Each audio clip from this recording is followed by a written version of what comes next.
ਗਿਆਨ ਧਿਆਨ ਕਿਛ ਕਰਮ ਨ ਜਾਣਾ,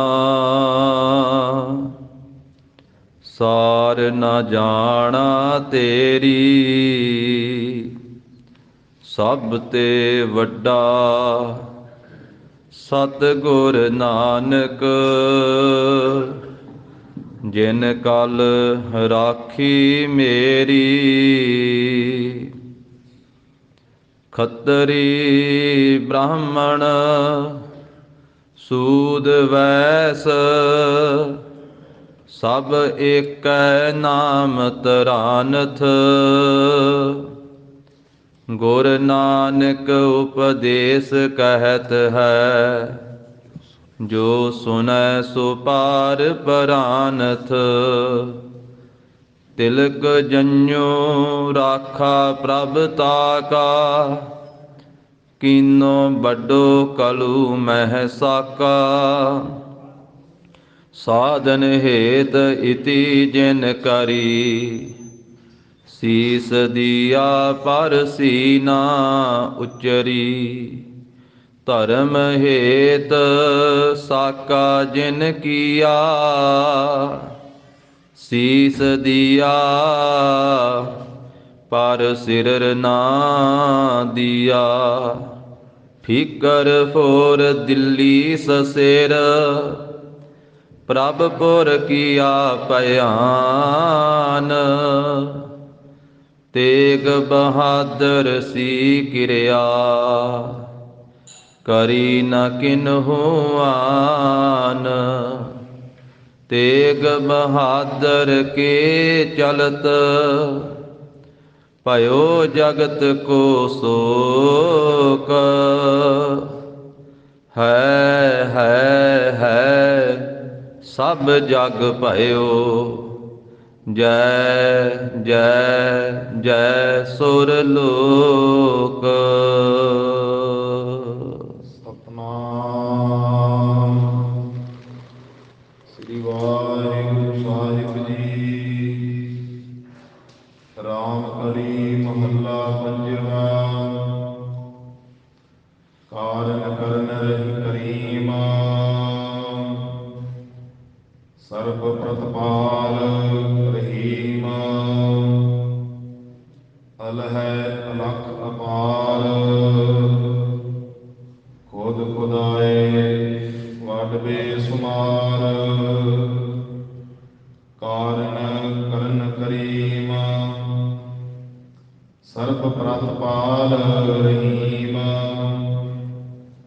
ਅਲਹੈ ਅਲਖ ਅਪਾਰ,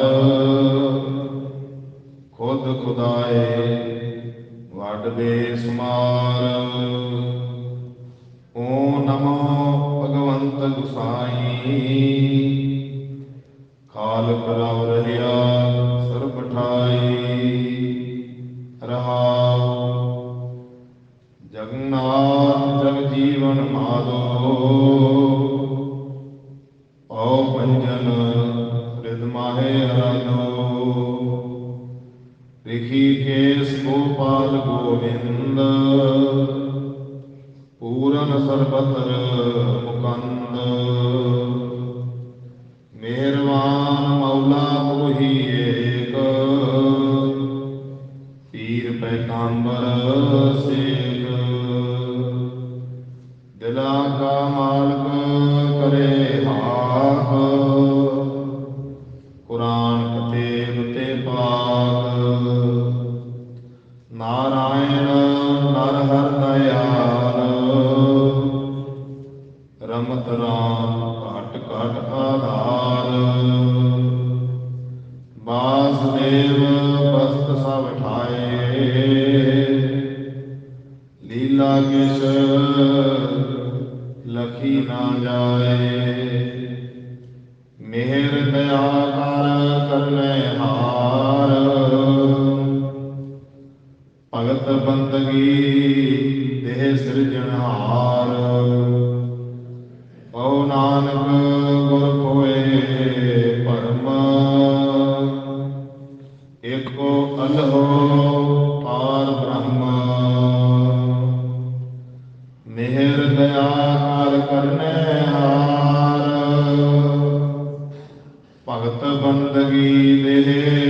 ਸਿਰਜਣਹਾਰ। ਕਹੋ ਨਾਨਕ ਗੁਰ ਕੋਇ ਭਰਮ, ਏਕੋ ਅਲਹੁ ਪਾਰ ਬ੍ਰਹਮ। ਵਾਹਿਗੁਰੂ ਜੀ ਕਾ ਖਾਲਸਾ, ਵਾਹਿਗੁਰੂ ਜੀ ਕੀ ਫਤਿਹ। ਦਸਾਂ ਪਾਤਸ਼ਾਹੀਆਂ ਦੀ ਜੋਤ, ਤਖਤ ਚੌਰ ਛਤਰ ਦੇ ਮਾਲਕ ਧੰਨ ਸ੍ਰੀ ਗੁਰੂ ਗ੍ਰੰਥ ਸਾਹਿਬ ਜੀ ਮਹਾਰਾਜ, ਸਤਿਗੁਰਾਂ ਦੀ ਪਾਵਨ ਪਵਿੱਤਰ ਹਜ਼ੂਰੀ ਅੰਦਰ ਜਗਤ ਗੁਰੂ ਧੰਨ ਧੰਨ ਸ੍ਰੀ ਗੁਰੂ ਨਾਨਕ ਦੇਵ ਸਾਹਿਬ ਜੀ ਮਹਾਰਾਜ, ਸਤਿਗੁਰਾਂ ਦੀ ਚਰਨ ਛੋਹ ਪ੍ਰਾਪਤ ਧਰਤੀ ਸੁਲਤਾਨਪੁਰ ਲੋਧੀ ਦੀ ਇਹ ਪਵਿੱਤਰ ਧਰਤੀ, ਗੁਰੂ ਜੀ ਦਾ ਪਾਵਨ ਸਥਾਨ ਗੁਰਦੁਆਰਾ ਸ੍ਰੀ ਬੇਰ ਸਾਹਿਬ ਜੀ ਵਿਖੇ ਅੰਮ੍ਰਿਤ ਵੇਲੇ ਦੇ ਸਜੇ ਹੋਏ ਸੁੰਦਰ ਦੀਵਾਨ ਦੀ ਹਾਜ਼ਰੀ ਭਰ ਰਹੀ ਗੁਰੂ ਕੀ ਸਾਜੀ ਨਵਾਜੀ ਹੋਈ ਸਾਧ ਸੰਗਤ ਜੀ, ਸਤਿਗੁਰਾਂ ਨੇ ਕਿਰਪਾ ਕੀਤੀ ਹੈ, ਆਪਣੇ ਅੰਮ੍ਰਿਤਮਈ ਦੀਦਾਰ ਬਖਸ਼ੇ। ਅੰਮ੍ਰਿਤ ਵੇਲੇ ਪੰਜ ਬਾਣੀਆਂ ਦਾ ਨਿਤਨੇਮ, ਆਸਾ ਕੀ ਵਾਰ ਦਾ ਕੀਰਤਨ ਸਤਿਗੁਰਾਂ ਦੀ ਪਾਵਨ ਹਜ਼ੂਰੀ ਅੰਦਰ ਹੋਇਆ ਹੈ। ਲੜੀਵਾਰ ਰੂਪ ਦੇ ਵਿੱਚ ਰਾਮਕਲੀ ਰਾਗ ਦੇ ਅੰਦਰ ਗੁਰੂ ਕੀ ਬਾਣੀ ਦੀ ਕਥਾ ਦਾ ਪ੍ਰਵਾਹ ਚੱਲ ਰਿਹਾ ਹੈ। ਜੋ ਪਾਵਨ ਸ਼ਬਦ ਦਾ ਅਸੀਂ ਪਾਠ ਸਰਵਣ ਕੀਤਾ ਹੈ, ਇਸ ਪਵਿੱਤਰ ਸ਼ਬਦ ਦੇ ਅੰਦਰ ਸਤਿਗੁਰੂ ਪੰਚਮ ਪਾਤਸ਼ਾਹ ਮਹਾਰਾਜ ਨੇ ਵਾਹਿਗੁਰੂ ਪਰਮੇਸ਼ਰ ਦੇ ਉਹਨਾਂ ਨਾਵਾਂ ਦਾ ਜ਼ਿਕਰ ਕੀਤਾ ਹੈ, ਜਿਹੜੇ ਨਾਮ ਮੁਸਲਮਾਨੀ ਮੱਤ ਵਿੱਚ ਵੀ ਬੋਲੇ ਜਾਂਦੇ ਹਨ ਅਤੇ ਹਿੰਦੂ ਧਰਮ ਦੇ ਵਿੱਚ ਵੀ ਉਸ ਪਰਮੇਸ਼ਰ ਨੂੰ ਯਾਦ ਕਰਦਿਆਂ ਜਿਨ੍ਹਾਂ ਨਾਵਾਂ ਦਾ ਉਚਾਰਨ ਕੀਤਾ ਜਾਂਦਾ ਹੈ, ਉਹਨਾਂ ਦੋਨਾਂ ਹੀ ਨਾਵਾਂ ਦਾ ਜ਼ਿਕਰ ਇਸ ਪਵਿੱਤਰ ਸ਼ਬਦ ਵਿੱਚ ਆਇਆ ਹੈ। ਜਿਵੇਂ ਹਿੰਦੂ ਉਹ ਕਾਰਨ ਕਰਨ ਕਹਿੰਦੇ ਹਨ ਤੇ ਮੁਸਲਮਾਨ ਵੀਰ ਉਹ ਕਰੀਮ ਕਹਿੰਦੇ ਹਨ। ਜਿਵੇਂ ਹਿੰਦੂ ਧਰਮ ਦੇ ਵਿੱਚ ਪ੍ਰਤਪਾਲ ਆਖਿਆ ਜਾਂਦਾ ਹੈ ਤੇ ਮੁਸਲਮਾਨੀ ਮੱਤ ਦੇ ਵਿੱਚ ਉਹ ਕਰੀਮ ਕਹਿੰਦੇ ਹਨ। ਕਾਰਨ ਕਰਨ, ਕਰੀਮ, ਸਰਬ ਪ੍ਰਤਪਾਲ, ਰਹੀਮ। ਇਸ ਤਰ੍ਹਾਂ ਇਸ ਪਾਵਨ ਸ਼ਬਦ ਦੇ ਵਿੱਚ ਦੋਨਾਂ ਧਰਮਾਂ ਦੇ ਵਿੱਚ ਬੋਲੇ ਜਾਣ ਵਾਲੇ ਪਰਮੇਸ਼ਰ ਦੇ ਨਾਵਾਂ ਦਾ ਜ਼ਿਕਰ ਹੈ, ਕਿਉਂਕਿ ਪਰਮੇਸ਼ਰ ਇੱਕ ਹੈ, ਉਹਦੇ ਨਾਮ ਅਨੇਕਾਂ ਹਨ। ਜਿਵੇਂ ਗਰੀਬ ਨਵਾਜ ਜੀ ਦਾ ਬਚਨ ਹੈ, ਕੋਈ ਬੋਲੇ ਰਾਮ ਰਾਮ, ਕੋਈ ਖੁਦਾਏ, ਕੋਈ ਸੇਵੈ ਗੁਸਈਆਂ, ਕੋਈ ਅੱਲਾ ਹੈ ਤੇ ਕੋਈ ਆ। ਕੋਈ ਰਾਮ ਕਹਿੰਦਾ ਹੈ, ਕੋਈ ਰਹੀਮ ਕਹਿੰਦਾ ਹੈ, ਕੋਈ ਖੁਦਾ ਕਹਿੰਦਾ ਹੈ, ਕੋਈ ਅੱਲਾ ਕਹਿੰਦਾ ਹੈ, ਪਰ ਹਸਤੀ ਇੱਕ ਹੀ ਹੈ।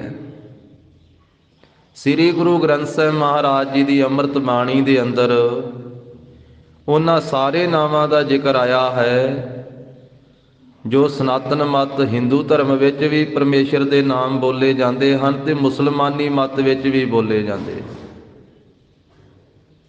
ਉਹਨਾਂ ਦੇ ਗ੍ਰੰਥਾਂ ਵਿੱਚ ਦੂਸਰੇ ਧਰਮ ਦੇ ਪ੍ਰਭੂ ਦੇ ਨਾਮਾਂ ਦਾ ਜ਼ਿਕਰ ਨਹੀਂ ਆਉਂਦਾ ਹੈ। ਵੇਦਾਂ ਦੇ ਵਿੱਚ ਅੱਲਾ ਤੇ ਖੁਦਾ ਦਾ ਜ਼ਿਕਰ ਨਹੀਂ, ਕਿਤਾਬਾਂ ਦੇ ਵਿੱਚ ਹਰੀ ਤੇ ਰਾਮ ਦਾ ਜ਼ਿਕਰ ਨਹੀਂ, ਪਰ ਇੱਕੋ ਇੱਕ ਗੁਰੂ ਗ੍ਰੰਥ ਸਾਹਿਬ ਮਹਾਰਾਜ ਹਨ ਜਿਹਦੇ ਵਿੱਚ ਅੱਲਾ ਵੀ ਆਉਂਦਾ ਹੈ, ਜਿਹਦੇ ਵਿੱਚ ਰਾਮ ਵੀ ਆਉਂਦਾ ਹੈ, ਜਿਸ ਦੇ ਵਿੱਚ ਹਰੀ ਵੀ ਆਉਂਦਾ ਹੈ, ਜਿਸ ਵਿੱਚ ਖੁਦਾ ਵੀ ਆਉਂਦਾ ਹੈ। ਕਿਉਂਕਿ ਮਹਾਰਾਜ ਕਹਿਣ ਲੱਗੇ, ਭਾਈ ਪਰਮੇਸ਼ਰ ਦੇ ਨਾਮ ਭਾਸ਼ਾ ਕਰਕੇ ਵੱਖਰੇ ਵੱਖਰੇ ਆ।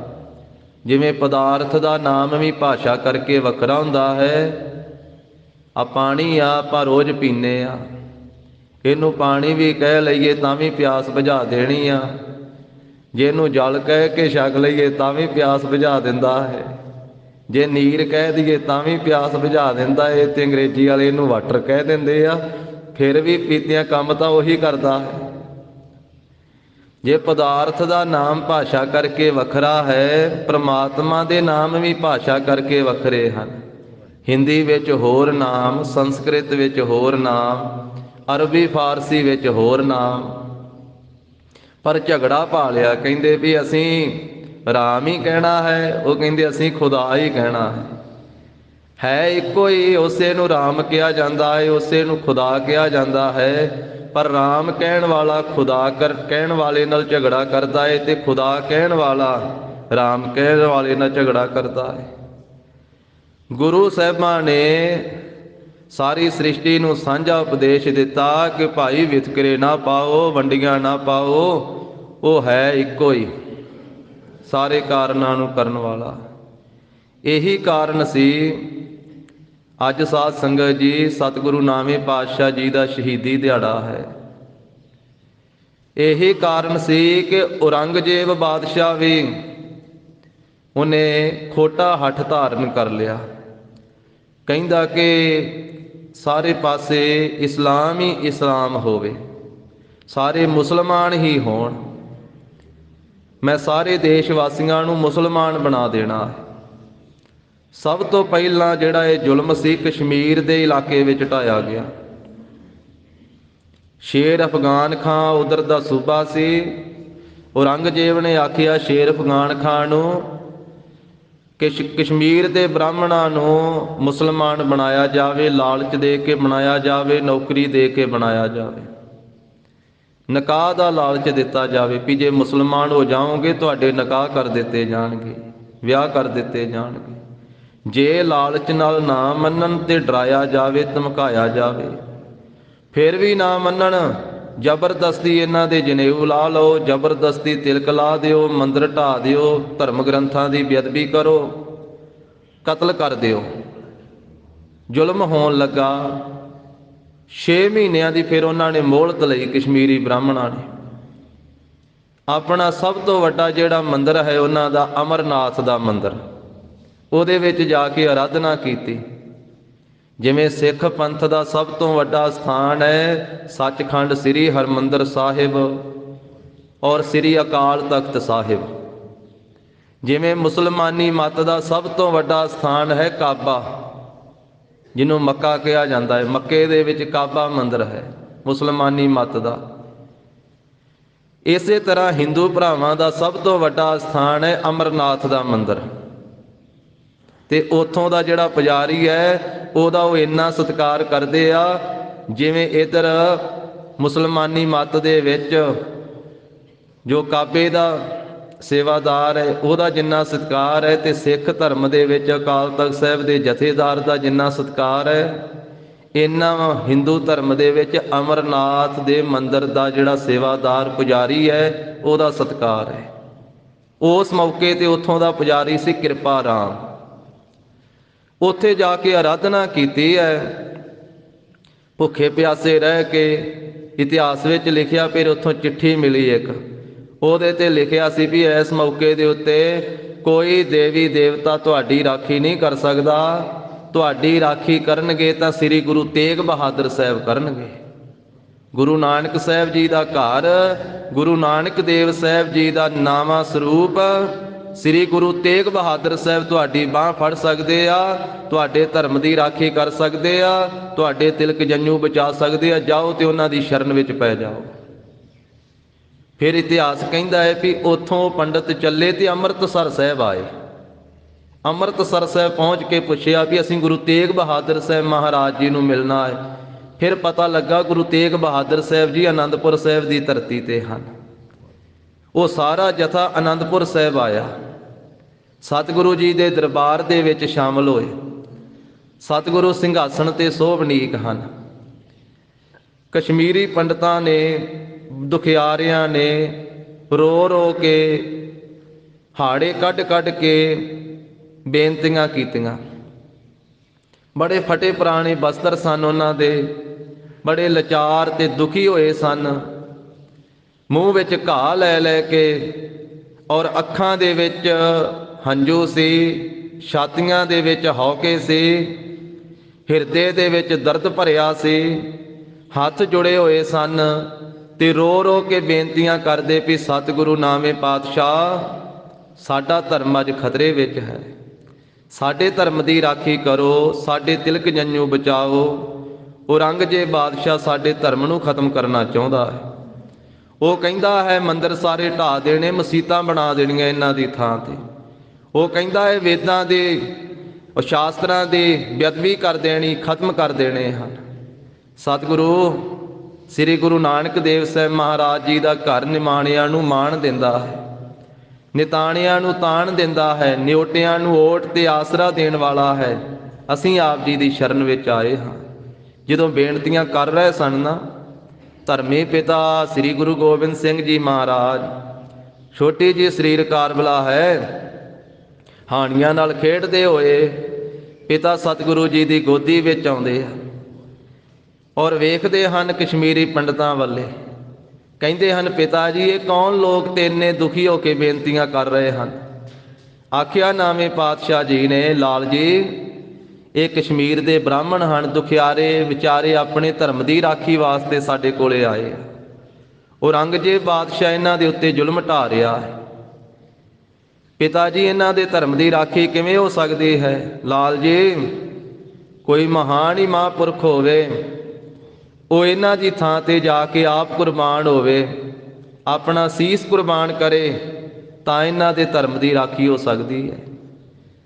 धर्मी पिता गुरु गोबिंद सिंह महाराज ने आखिया, पिता जी जे वेख्या जावे सब संसार दे विच ते आप तो वड्डा महापुरख कौन है।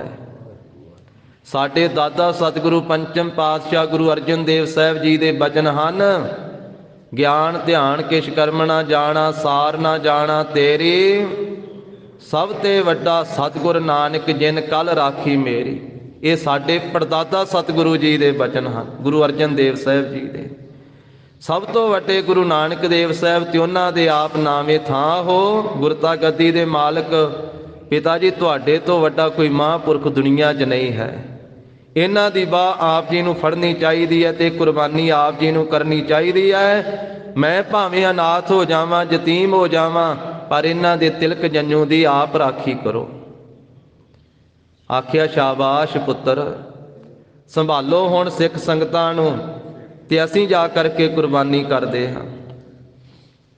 जाओ कश्मीरी पंडितो, जाके कह दिओ औरंगजेब बादशाह नूं कि साडे सतगुरु श्री गुरु तेग बहादुर साहब उन्हां इकल्लिआं नूं मुसलमान बना लो, असीं सारे दे सारे देशवासी मुसलमान बन जावांगे। कश्मीरी पंडितां ने जाके औरंगजेब बादशाह नूं कहना, उन्हें खुश होना भी एक गुरु तेग बहादुर साहब नूं मुसलमान बनाउणा कोई औखा नहीं। हुण ते सारे दे सारे देशवासी हिंदू ते सिख मुसलमान हो जाणगे। अपने अहिदिए भेजने, हाड़ दे महीने विच आनंदपुर साहब आए सी औरंगजेब दे भेजे होए।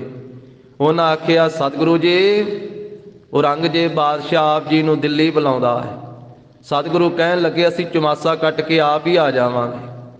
कुछ महीनों बाद उन्हां नूं तोर दिता। सतगुरु जी ने अपने साहबजादे नूं, अपने धर्म पत्नी माता गुजरी जी नूं, बाकी सिख संगतां नूं धीरज दित्ती ते 5 सिखां नूं नाल लिया ते आनंदपुर साहब तो चाले पा दिते। गरीब नवाज साहब जी वख-वख थावां ते पड़ा दर पड़ा जीवां नूं दर्शन देंदिआं, उपदेश देंदिआं कुछ महीने रस्ते विच लाए। सतगुरु आगरे पहुंचे अते उत्थे आगरे बाग दे विच कौतक करके एक आजड़ी दे राहीं महाराज साहब जी ने गिरफ्तारी दिती या फिर दिल्ली ले जाया जाता सतगुरु जी नूं। औरंगजेब बादशाह नाल मेल हुंदा है, उहदी सभा दे विच बड़ा सत्कार करदा विखावे मात्र ते सतगुरु जी नूं बेनती करदा भी सतगुरु जी मैं चाहुंदा हाँ भी मजहबां दी धर्मां दी लड़ाई हुंदी रहिंदी है, लड़ाई मेट दवां इक्को ही धर्म कर दियां, इक्को ही धर्म होवे, इस्लाम ही इस्लाम होवे ते लड़ाई होवे ही ना। इस करके सतगुरु जी तुसीं इस्लाम नूं धारण कर लवो, तुहानूं असीं अपना पीर करके पूजांगे। ਆਪਣਾ ਮੁਰਸ਼ਿਦ ਕਰਕੇ, ਪੈਗੰਬਰ ਕਰਕੇ ਪੂਜਾਂਗੇ। ਸਤਿਗੁਰੂ ਕਹਿਣ ਲੱਗੇ, ਬਾਦਸ਼ਾਹ ਵੇਖ, ਤੂੰ ਕਹਿੰਦਾ ਹੈ ਵੀ ਇੱਕੋ ਹੀ ਧਰਮ ਕਰ ਦੇਵਾਂ। ਜੇ ਪਰਮੇਸ਼ਰ ਨੂੰ ਇਹ ਭਾਉਂਦਾ ਹੋਵੇ ਤੇ ਹਿੰਦੂਆਂ ਦੇ ਘਰ ਵਿੱਚ ਕਿਸੇ ਨੂੰ ਜਨਮ ਹੀ ਨਾ ਦੇਵੇ, ਤੇ ਆਪੇ ਇੱਕੋ ਹੀ ਧਰਮ ਹੋ ਜਾਵੇ। ਉਹਨਾਂ ਦੇ ਘਰੇ ਕਿਸੇ ਨੂੰ ਜਨਮ ਹੀ ਨਾ ਦੇਵੇ। ਪਰਮੇਸ਼ਰ ਦਾ ਹੁਕਮ ਹੈ, ਇਸ ਕਰਕੇ ਸਾਰੇ ਧਰਮਾਂ ਦੇ ਵਿੱਚ ਜੀਵ ਪੈਦਾ ਹੋ ਰਹੇ ਹਨ। ਜਿਵੇਂ ਉਸ ਦਾ ਹੁਕਮ ਹੈ, ਜਿਵੇਂ ਪਰਮੇਸ਼ਰ ਦਾ ਭਾਣਾ, ਉਵੇਂ ਹੋਣਾ ਹੈ। ਬਾਦਸ਼ਾਹ ਕਿਸੇ ਮਨੁੱਖ ਦੇ ਕੀਤਿਆਂ ਕੁਝ ਨਹੀਂ ਹੁੰਦਾ। ਹੋਰ ਵੀ ਬੜੇ ਲਾਲਚ ਦਿੱਤੇ। ਸਤਿਗੁਰਾਂ ਨੇ ਇੱਕ ਨਾ ਇਹਦੀ ਮੰਨੀ। ਗਰੀਬ ਨਵਾਜ ਸਾਹਿਬ ਜੀ ਨੂੰ ਉੱਥੇ ਭੂਤਾਂ ਵਾਲੀ ਹਵੇਲੀ, ਜਿਸ ਨੂੰ ਕਿਹਾ ਜਾਂਦਾ ਸੀ, ਉਹਦੇ ਵਿੱਚ ਵੀ ਰੱਖਿਆ ਗਿਆ। ਉਹਨਾਂ ਦੇ ਵੀ ਕਲਿਆਣ ਕੀਤੀ ਮਹਾਰਾਜ ਨੇ। ਆਖਰ ਗੁਰੂ ਸਾਹਿਬ ਜੀ ਨੂੰ ਪਿੰਜਰੇ ਵਿੱਚ ਪਾ ਦਿੱਤਾ ਗਿਆ। ਨਾਲ ਦੇ ਸਿੱਖਾਂ ਨੂੰ ਕੈਦ ਕਰ ਦਿੱਤਾ ਗਿਆ। ਤੇ ਉਹ ਪਿੰਜਰੇ ਦੇ ਸੰਬੰਧ ਵਿੱਚ ਐਸਾ ਲਿਖਿਆ ਹੈ ਵੀ ਨਾ ਉਹਦੇ 'ਚ ਸਿੱਧਾ ਖਲੋਤਾ ਜਾ ਸਕਦਾ ਸੀ, ਨਾ ਸੱਜੇ ਖੱਬੇ ਹੋਇਆ ਜਾ ਸਕਦਾ ਸੀ, ਨਾ ਬੈਠਿਆ ਜਾ ਸਕਦਾ ਸੀ। ਇਸ ਤਰ੍ਹਾਂ ਦੇ ਉਹਦੇ ਵਿੱਚ ਸੂਏ ਲੱਗੇ ਹੋਏ ਸਨ, 4 ਚੁਫੇਰੇ ਤੋਂ। ਵੀ ਸਖਤੀ ਕੀਤੀ ਜਾਵੇ, ਭੁੱਖੇ ਧਿਆਏ ਰੱਖਿਆ ਜਾਵੇ, ਉਨੀਂਦਰੇ ਰੱਖਿਆ ਜਾਵੇ, ਸਖਤੀ ਕੀਤੀ ਜਾਵੇ ਤੇ ਮੇਰੀ ਗੱਲ ਜਿਹੜੀ ਉਹ ਮੰਨ ਲੈਣ। ਪਰ ਸਤਿਗੁਰੂ ਜੀ ਇੱਧਰ ਪਿੰਜਰੇ ਵਿੱਚ ਵੀ ਹਨ ਤੇ ਉੱਧਰ ਸਿੱਖਾਂ ਦੀਆਂ ਭਾਵਨਾ ਸੀ ਵੀ ਸਾਡੇ ਘਰੇ ਚਰਨ ਪਾਉਣ, ਅਸੀਂ ਮਹਾਰਾਜ ਦੀ ਪ੍ਰਸ਼ਾਦਾ ਛਕਾਉਣਾ ਹੈ, ਸੇਵਾ ਕਰਨੀ ਹੈ। ਦਿੱਲੀ ਦੀਆਂ ਕਈਆਂ ਸਿੱਖਾਂ ਦੀ ਭਾਵਨਾ ਵੀ ਪੂਰੀ ਕਰੀ ਜਾਂਦੇ ਆ। ਇੱਧਰ ਪਿੰਜਰੇ ਵਿੱਚ ਵੀ ਬੈਠੇ ਹੋਏ ਆ, ਉੱਧਰ ਸਿੱਖਾਂ ਦੇ ਘਰ ਵਿੱਚ ਚਰਨ ਵੀ ਪਾਉਂਦੇ। ਕਈਆਂ ਮੌਲਵੀਆਂ ਨੇ ਵੇਖਿਆ। ਅੰਮ੍ਰਿਤ ਵੇਲੇ ਨਦੀ ਦੇ ਵਿੱਚ ਇਸ਼ਨਾਨ ਕਰਦੇ ਵੀ ਕਈਆਂ ਨੇ ਵੇਖਿਆ। ਸਿਪਾਹੀਆਂ ਉੱਤੇ ਸਖਤੀ ਹੁੰਦੀ ਹੈ ਵੀ ਤੁਸੀਂ ਪਿੰਜਰਾ ਖੋਲ ਦਿੰਦੇ ਹੋਵੋਗੇ। ਉਹ ਕਹਿੰਦੇ ਅਸੀਂ ਤਾਂ ਖੋਲਦੇ ਨਹੀਂ ਹਾਂ। ਭਾਈ ਸਾਹਿਬ, ਭਾਈ ਮਤੀ ਦਾਸ ਜੀ ਨੇ ਮਹਾਰਾਜ ਸਾਹਿਬ ਜੀ ਨੂੰ ਬੇਨਤੀ ਕੀਤੀ ਵੀ ਸਤਿਗੁਰੂ ਜੀ ਜੇ ਆਗਿਆ ਦਿਓ ਨਾ ਤੇ ਤੁਰਕਾਨਾ ਨਾਸ ਕਰ ਦੇਵਾਂ, ਮਲਖਈਆ ਨਾਸ ਕਰ ਦੇਵਾਂ, ਇਹ ਦਿੱਲੀ ਤੇ ਲਾਹੌਰ ਦੀ ਇੱਟ ਨਾਲ ਇੱਟ ਖੜਕਾ ਦੇਵਾਂ। ਸਤਿਗੁਰੂ ਕਹਿਣ ਲੱਗੇ, ਭਾਈ ਮਤੀ ਦਾਸ ਇਹ ਸ਼ਕਤੀ ਕਿੱਥੋਂ ਆਈ? ਕਹਿਣ ਲੱਗਾ, ਮਹਾਰਾਜ ਆਪ ਜੀ ਦਾ ਸੀਤ ਪ੍ਰਸ਼ਾਦ ਛਕ ਕੇ ਸਤਿਗੁਰੂ ਜੀ ਆਪ ਜੀ ਤੋਂ ਪ੍ਰਾਪਤ ਹੋਈ। ਤੇ ਮਹਾਰਾਜ ਕਹਿੰਦੇ ਸਾਡੇ ਵਿੱਚ ਹੈ ਕਿ ਨਹੀਂ? ਭਾਈ ਸਾਹਿਬ ਮਤੀ ਦਾਸ ਜੀ ਕਹਿਣ ਲੱਗੇ, ਮਹਾਰਾਜ ਤੁਸੀਂ ਤੇ ਸ਼ਕਤੀ ਦਾ ਸਮੁੰਦਰ ਹੋ, ਮੈਂ ਤੇ ਇੱਕ ਬੂੰਦ ਹਾਂ, ਉਹ ਵੀ ਤੁਹਾਡੇ ਵਿੱਚੋਂ ਪੈਦਾ ਹੋਈ। ਤੇ ਸਤਿਗੁਰੂ ਕਹਿੰਦੇ ਜੇ ਬੂੰਦ ਜਰ ਕੇ ਬੈਠੀ ਹੈ, ਜੇ ਸਾਗਰ ਜਰ ਕੇ ਬੈਠਾ, ਬੂੰਦ ਨੂੰ ਵੀ ਜਰ ਕੇ ਬਹਿਣਾ ਚਾਹੀਦਾ ਹੈ। ਜੇ ਤੂੰ ਇਹ ਸਮਝਦਾ ਹੈ ਅਸੀਂ ਸਾਗਰ ਹਾਂ, ਜੇ ਸਾਗਰ ਜਰ ਕੇ ਬੈਠਾ ਹੈ ਤੇ ਫਿਰ ਬੂੰਦ ਨੂੰ ਵੀ ਜਰ ਕੇ ਰੱਖਣਾ ਚਾਹੀਦਾ। ਮਤੀ ਦਾਸ ਇਹਨੂੰ ਜਰ ਲੈ। ਗਰੀਬ ਨਵਾਜ ਸਾਹਿਬ ਸੱਚੇ ਪਾਤਸ਼ਾਹ ਜੀ ਦੇ ਤਾਈ ਜਦੋਂ ਇਹ ਬੇਨਤੀ ਕੀਤੀ ਸੀ ਭਾਈ ਸਾਹਿਬ ਮਤੀ ਦਾਸ ਜੀ ਨੇ, ਸਿਪਾਹੀਆਂ ਨੇ ਸੁਣਿਆ, ਕਾਜੀ ਨੂੰ ਦੱਸਿਆ। ਕਾਜੀ ਤੋਂ ਰੰਗਜੇ ਬਾਦਸ਼ਾਹ ਨੂੰ ਖਬਰ ਪਹੁੰਚ ਗਈ। ਉਹਨੇ ਆ ਕੇ ਆਖਿਆ, ਸਿੱਖਾ ਆਹ ਗੱਲ ਤੂੰ ਕਹੀ ਹੈ? ਆਖਿਆ ਹਾਂ ਆਖੀ ਹੈ। ਇਸ ਤਰ੍ਹਾਂ ਕਰ ਸਕਦਾ ਹੈ? ਹਾਂ ਕਰ ਸਕਦਾ ਹਾਂ, ਪਰ ਗੁਰੂ ਸਾਹਿਬ ਜੀ ਦੀ ਆਗਿਆ ਨਹੀਂ ਹੈ। ਜੇ ਸਤਿਗੁਰੂ ਆਗਿਆ ਦੇ ਦੇਣ ਤਾਂ ਸਭ ਕੁਝ ਕਰ ਸਕਦਾ। ਮਹਾਰਾਜ ਇੰਨੀ ਸਮਰੱਥਾ ਦੇ ਦਿੰਦੇ ਸਾਧ ਸੰਗਤ ਜੀ ਆਪਣੇ ਸਿੱਖਾਂ ਨੂੰ। ਗੁਰਬਾਣੀ 'ਚ ਗਰੀਬ ਨਵਾਜ ਨੇ ਆਖਿਆ, ਬ੍ਰਹਮ ਗਿਆਨੀ ਆਪ ਪਰਮੇਸ਼ਰ। ਜਿਨ੍ਹਾਂ ਨੂੰ ਆਪਣਾ ਗਿਆਨ, ਆਪਣੀ ਸ਼ਕਤੀ ਬਖਸ਼ ਦੇਣ, ਉਹਨਾਂ ਨੂੰ ਬੇਅੰਤੀ ਬਖਸ਼ਿਸ਼ਾਂ ਦੇ ਦਿੰਦੇ ਆ ਮਹਾਰਾਜ। ਫਿਰ ਫਤਵਾ ਲਾਇਆ ਗਿਆ ਕਿ ਇਸ ਸਿੱਖ ਨੇ ਏਡੀ ਵੱਡੀ ਗੱਲ ਕੀਤੀ ਹੈ, ਇਸ ਕਰਕੇ ਇਹਨੂੰ ਚਰਸਤੇ ਵਿੱਚ ਖਿਲਾਰ ਕੇ, ਲੱਕੜਾਂ ਵਿੱਚ ਜਕੜ ਕੇ, ਚੀਰ ਕੇ 2 ਫਾੜ ਕਰ ਦਿੱਤਾ ਜਾਵੇ। ਮਤੀ ਦਾਸ ਕਹਿਣ ਲੱਗੇ, ਸਾਰੀ ਦਿੱਲੀ ਦੇ ਵਿੱਚ ਢੋਲ ਖੜਕਾਇਆ ਗਿਆ ਵੀ ਗੁਰੂ ਤੇਗ ਬਹਾਦਰ ਸਾਹਿਬ ਦੇ ਸਿੱਖ ਮਤੀ ਦਾਸ ਨੂੰ ਚੀਰ ਕੇ 2 ਫਾੜ ਕਰ ਦਿੱਤਾ ਜਾਵੇਗਾ। ਚਾਂਦਨੀ ਚੌਂਕ ਦੇ ਵਿੱਚ ਦੁਨੀਆ ਵੇਖਣ ਵਾਸਤੇ ਇਕੱਠੀ ਹੋ ਗਈ। ਲੱਕੜਾਂ ਵਿੱਚ ਜਕੜਿਆ ਇਹ ਸਿੱਖ ਮਤੀ ਦਾਸ ਨੂੰ, ਉਹ ਗੁਰੂ ਕੇ ਲਾਲ ਨੂੰ। ਕਹਿਣ ਲੱਗੇ, ਤੇਰੀ ਆਖਰੀ ਮੰਗ ਕੀ ਹੈ? ਭਾਈ ਸਾਹਿਬ ਕਹਿੰਦੇ, ਮੇਰੀਆਂ ਮੰਗਾਂ ਗੁਰੂ ਸਾਹਿਬ ਨੇ ਪੂਰੀਆਂ ਕੀਤੀਆਂ, ਤੁਸੀਂ ਕੀ ਪੂਰੀਆਂ ਕਰਨੀਆਂ? ਤੁਸੀਂ ਮੇਰੀਆਂ ਮੰਗਾਂ ਕੀ ਪੂਰੀਆਂ ਕਰੋਗੇ? ਕਹਿੰਦੇ, ਨਹੀਂ, ਸਾਨੂੰ ਜਲਾਦਾਂ ਨੇ ਆਖਿਆ, ਆਗਿਆ ਹੈ ਵੀ ਜਿਸ ਨੂੰ ਕਤਲ ਕੀਤਾ ਜਾਵੇ ਉਹਦੀ ਆਖਰੀ ਖੁਆਇਸ਼ ਪੁੱਛੀ ਜਾਵੇ। ਦੱਸੋ ਤੁਹਾਡੀ ਕੀ ਮੰਗ ਹੈ ਆਖਰੀ? ਕਹਿੰਦੇ, ਫਿਰ ਵੀ ਜੇ ਤੁਸੀਂ ਕਹਿੰਦੇ ਹੋ ਜਦੋਂ ਮੇਰੇ ਸਿਰ ਦੇ ਉੱਤੇ ਆਰਾ ਚਲਾਓ ਨਾ ਤੇ ਮੇਰਾ ਮੁੱਖ ਮੇਰੇ ਸਤਿਗੁਰੂ ਜੀ ਦੇ ਪਿੰਜਰੇ ਵਾਲੇ ਪਾਸੇ ਹੋਵੇ, ਉਧਰ ਨੂੰ ਹੋਵੇ। ਜਿਵੇਂ ਗੁਰਬਾਣੀ 'ਚ ਬਚਨ ਆਉਂਦਾ ਨਾ ਭਗਤ ਕਬੀਰ ਸਾਹਿਬ ਜੀ ਦਾ, ਕਰਵਤ ਭਲਾ ਨਾ ਕਰਵਟ ਤੇਰੀ, ਲਾਗ ਗਲੇ ਸੁਣ ਬਿਨਤੀ ਮੇਰੀ। ਕਰਵੱਤ ਕਹਿੰਦੇ ਆਰੇ ਨੂੰ, ਵੀ ਸਿਰ ਤੇ ਆਰਾ ਭਾਵੇਂ ਚੱਲ ਜਾਵੇ ਪਰ ਤੇਰੀ ਕਰਵਟ ਨਹੀਂ ਚਾਹੀਦੀ, ਤੇਰਾ ਪਾਸਾ ਨਹੀਂ ਚਾਹੀਦਾ, ਵੀ ਤੇਰਾ ਚਿਹਰਾ ਮੇਰੇ ਵੱਲੇ ਹੋਵੇ ਤੇ ਮੈਂ ਤੇਰੇ ਸਤਿਗੁਰੂ ਦਰਸ਼ਨ ਕਰਦਾ ਰਹਾ।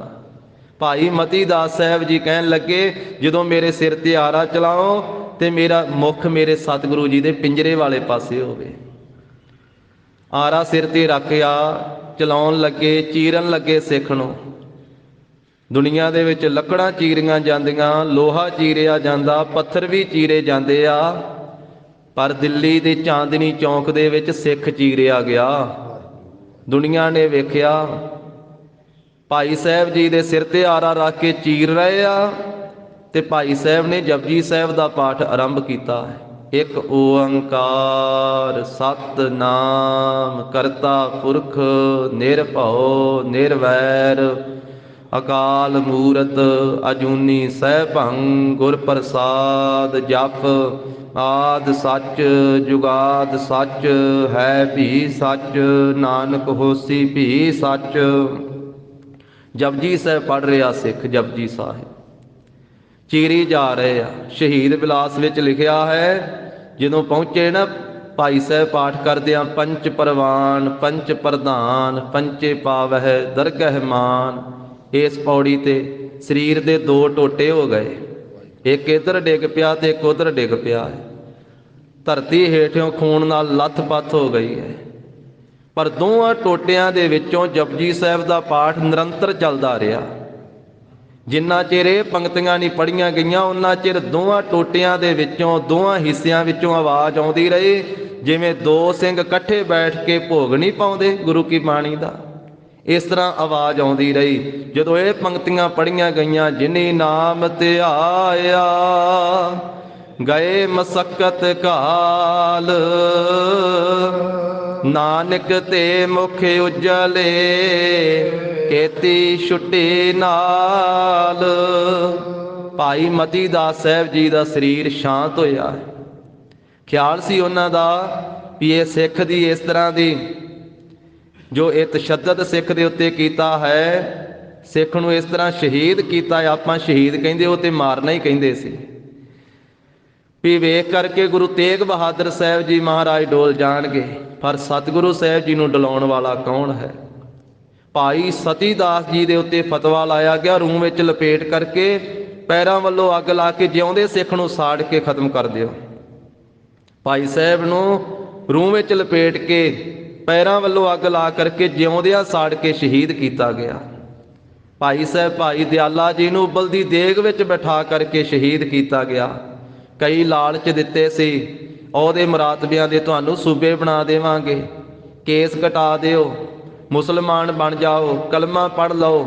ਪਰ ਸਿੱਖਾਂ ਨੇ ਆਖਿਆ ਨਹੀਂ, ਗੁਰੂ ਕੀ ਸਿੱਖੀ ਨਹੀਂ ਛੱਡੀ ਜਾ ਸਕਦੀ, ਸਾਨੂੰ ਕੋਈ ਅਹੁਦਾ ਤੇ ਮੁਰਾਤਬਾ ਨਹੀਂ ਚਾਹੀਦਾ। ਧੰਨ ਗੁਰੂ ਕੇ ਸਿੱਖ, ਧੰਨ ਗੁਰੂ ਕੀ ਸਿੱਖੀ। ਸਿੱਖ ਚੀਰਿਆ ਗਿਆ ਪਰ ਜਪਜੀ ਸਾਹਿਬ ਦਾ ਪਾਠ ਨਹੀਂ ਉਹਨੂੰ ਭੁੱਲਾ ਹੈ।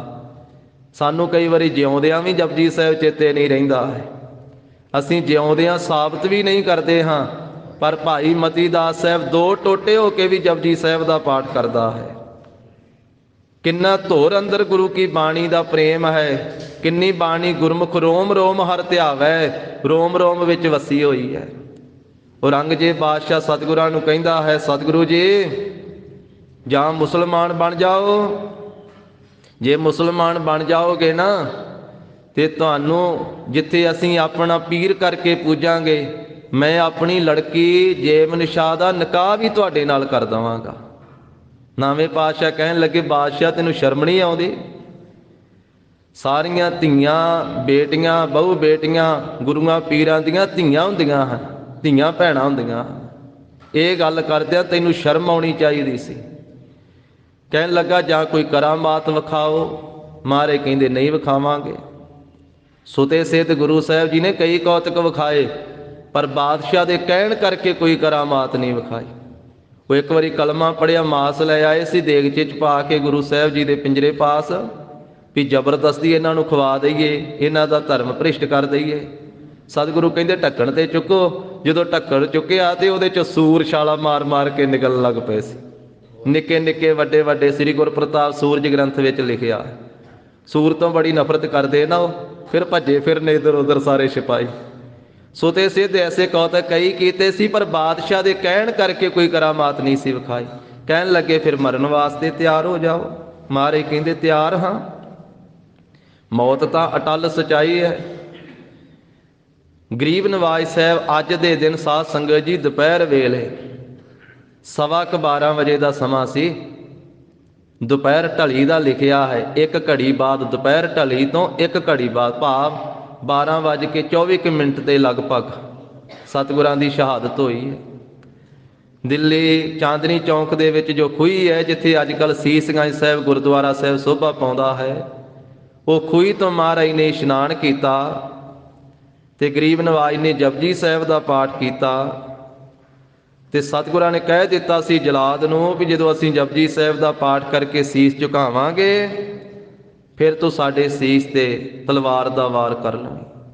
ਜਪਜੀ ਸਾਹਿਬ ਦਾ ਪਾਠ ਕਰਕੇ ਨਾਵੇਂ ਪਾਤਸ਼ਾਹ ਧੰਨ ਗੁਰੂ ਤੇਗ ਬਹਾਦਰ ਸਾਹਿਬ ਮਹਾਰਾਜ ਨੇ, ਇਹ 1675 ਈਸਵੀ ਸਨ ਹੈ, 1732 ਬਿਕਰਮੀ ਸੰਮਤ ਹੈ, 11 ਮੱਘਰ ਹੈ, ਮੱਘਰ ਸੁਦੀ ਤੇ ਪੰਚਵੀਂ ਵੀਰਵਾਰ ਵਾਲਾ ਦਿਨ ਹੈ।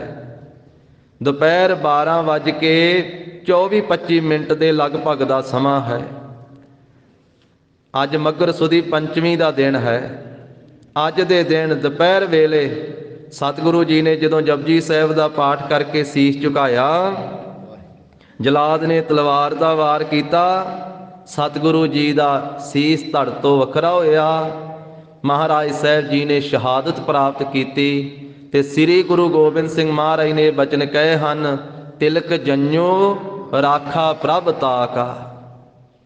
ਤਿਲਕ ਤੇ ਜੰਨੂ ਦਾ ਰਾਖਾ, ਕੀਨੋ ਵੱਡੋ ਕਲੂ ਮਹਿ ਸਾਕਾ। ਇਸ ਕਲਯੁਗ ਵਿੱਚ ਵੱਡਾ ਸਾਕਾ ਕੀਤਾ ਪਿਤਾ ਗੁਰਦੇਵ ਗੁਰੂ ਤੇਗ ਬਹਾਦਰ ਸਾਹਿਬ ਜੀ ਨੇ। ਸਾਧਨ ਹੇਤ ਇਤੀ ਜਿਨ ਕਰੀ, ਆਪਣੇ ਸਰੀਰ ਦੀ ਸਮਾਪਤੀ ਕੀਤੀ। ਸੀਸ ਦੀਆ ਪਰ ਸੀ ਨਾ ਉਚਰੀ, ਸੀਸ ਤਾਂ ਦੇ ਦਿੱਤਾ ਪਰ ਸੀ ਨਹੀਂ ਉਚਾਰਨ ਕੀਤੀ। ਧਰਮ ਹੇਤ ਸਾਕਾ ਜਿਨ ਕੀਆ, ਧਰਮ ਦੀ ਸੁਤੰਤਰਤਾ ਵਾਸਤੇ ਸਾਕਾ ਕੀਤਾ ਹੈ ਵੀ ਕਿਸੇ ਨੂੰ ਕੋਈ ਹੱਕ ਨਹੀਂ ਹੈ ਕਿ ਉਹ ਦੂਜੇ ਦੇ ਧਰਮ ਦੇ ਵਿੱਚ ਦਖਲਅੰਦਾਜ਼ੀ ਦੇਵੇ। ਆਪਣੀ ਸਵੈ ਇੱਛਾ ਨਾਲ ਕੋਈ ਵੀ ਆਪਣਾ ਧਰਮ ਤਬਦੀਲ ਕਰ ਸਕਦਾ ਹੈ, ਪਰ ਕਿਸੇ ਦਾ ਧਰਮ ਜ਼ਬਰਦਸਤੀ ਤਬਦੀਲ ਨਹੀਂ ਕਰਾਉਣਾ ਚਾਹੀਦਾ। ਜਿੰਨਾ ਸਾਨੂੰ ਆਪਣਾ ਧਰਮ ਪਿਆਰਾ ਹੈ, ਮਹਾਰਾਜ ਕਹਿੰਦੇ ਜਿੰਨਾ ਬਾਦਸ਼ਾਹ ਤੈਨੂੰ ਆਪਣਾ ਧਰਮ ਪਿਆਰਾ ਹੈ, ਓਨਾ ਹੀ ਹਿੰਦੂ ਭਰਾਵਾਂ ਨੂੰ ਆਪਣਾ ਧਰਮ ਪਿਆਰਾ ਹੈ, ਓਨਾ ਸਾਨੂੰ ਤਾਂ ਆਪਣਾ ਧਰਮ ਪਿਆਰਾ ਹੈ।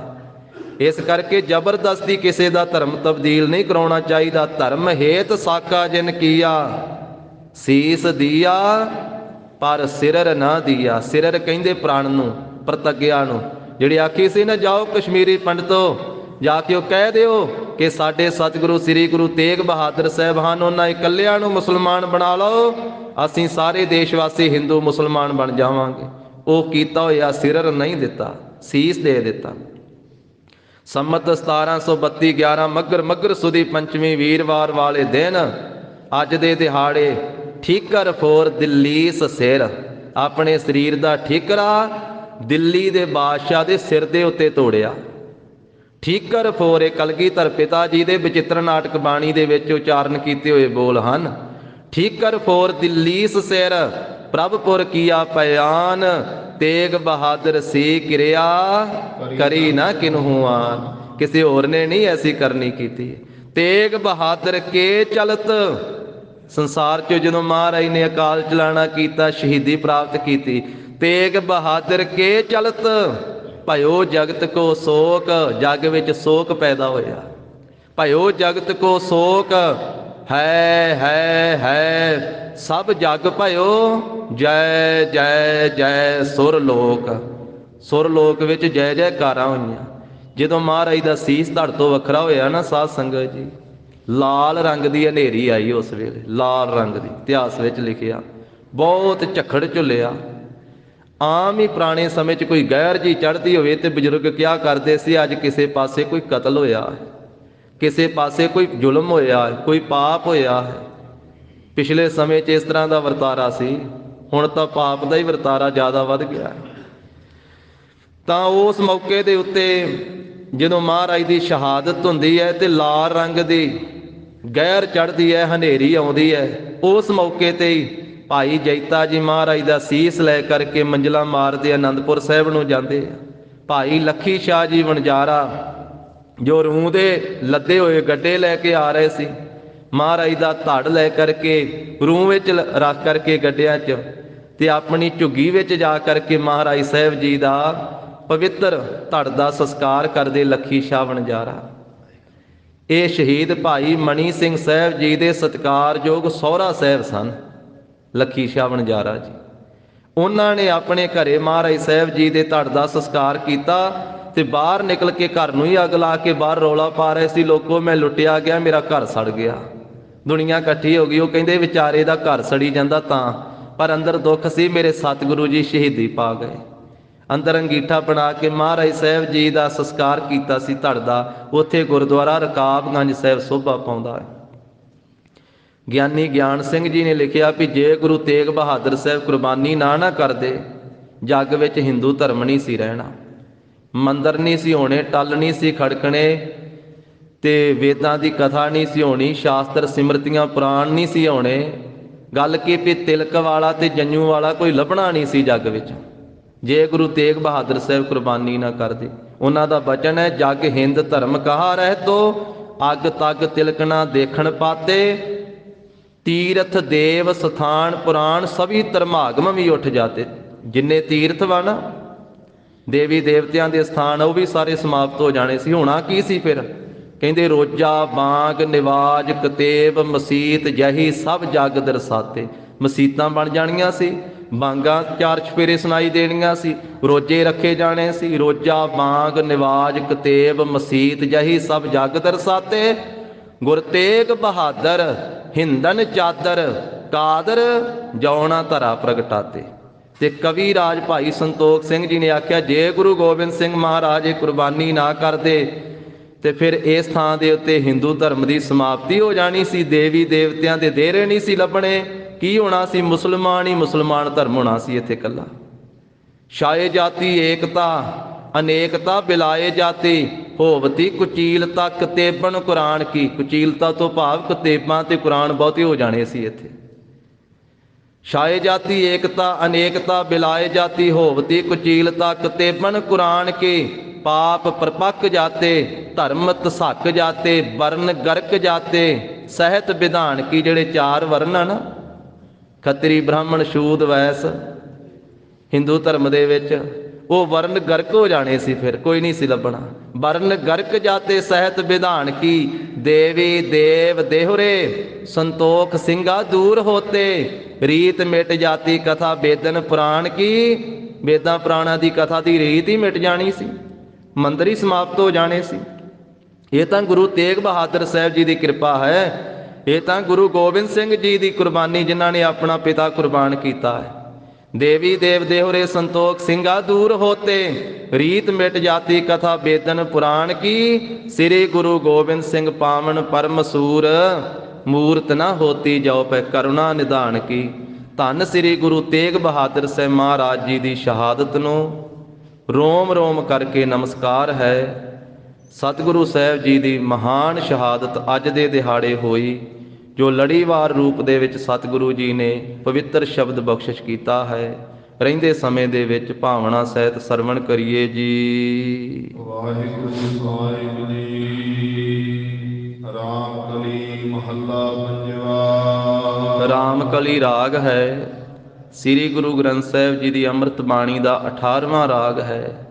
ਪੰਚਮ ਪਾਤਸ਼ਾਹ ਧੰਨ ਸ੍ਰੀ ਗੁਰੂ ਅਰਜਨ ਦੇਵ ਸਾਹਿਬ ਜੀ ਮਹਾਰਾਜ ਸ਼ਹੀਦਾਂ ਦੇ ਸਿਰਤਾਜ ਸਤਿਗੁਰੂ ਜੀ ਉਚਾਰਨ ਕਰਦੇ ਹਨ। ਕਾਰਨ ਕਰਨ ਕਰੀਮ। ਇਹ ਸਰਬ ਸਾਂਝਾ ਉਪਦੇਸ਼ ਦਿੱਤਾ ਹੈ ਮਹਾਰਾਜ ਸਾਹਿਬ ਜੀ ਨੇ। ਪਰਮੇਸ਼ਰ ਸਾਰਿਆਂ ਦਾ ਸਾਂਝਾ ਹੈ, ਗੁਰੂ ਸਾਰਿਆਂ ਦਾ ਸਾਂਝਾ ਹੈ, ਗੁਰਬਾਣੀ ਸਾਰਿਆਂ ਦੀ ਸਾਂਝੀ ਹੈ।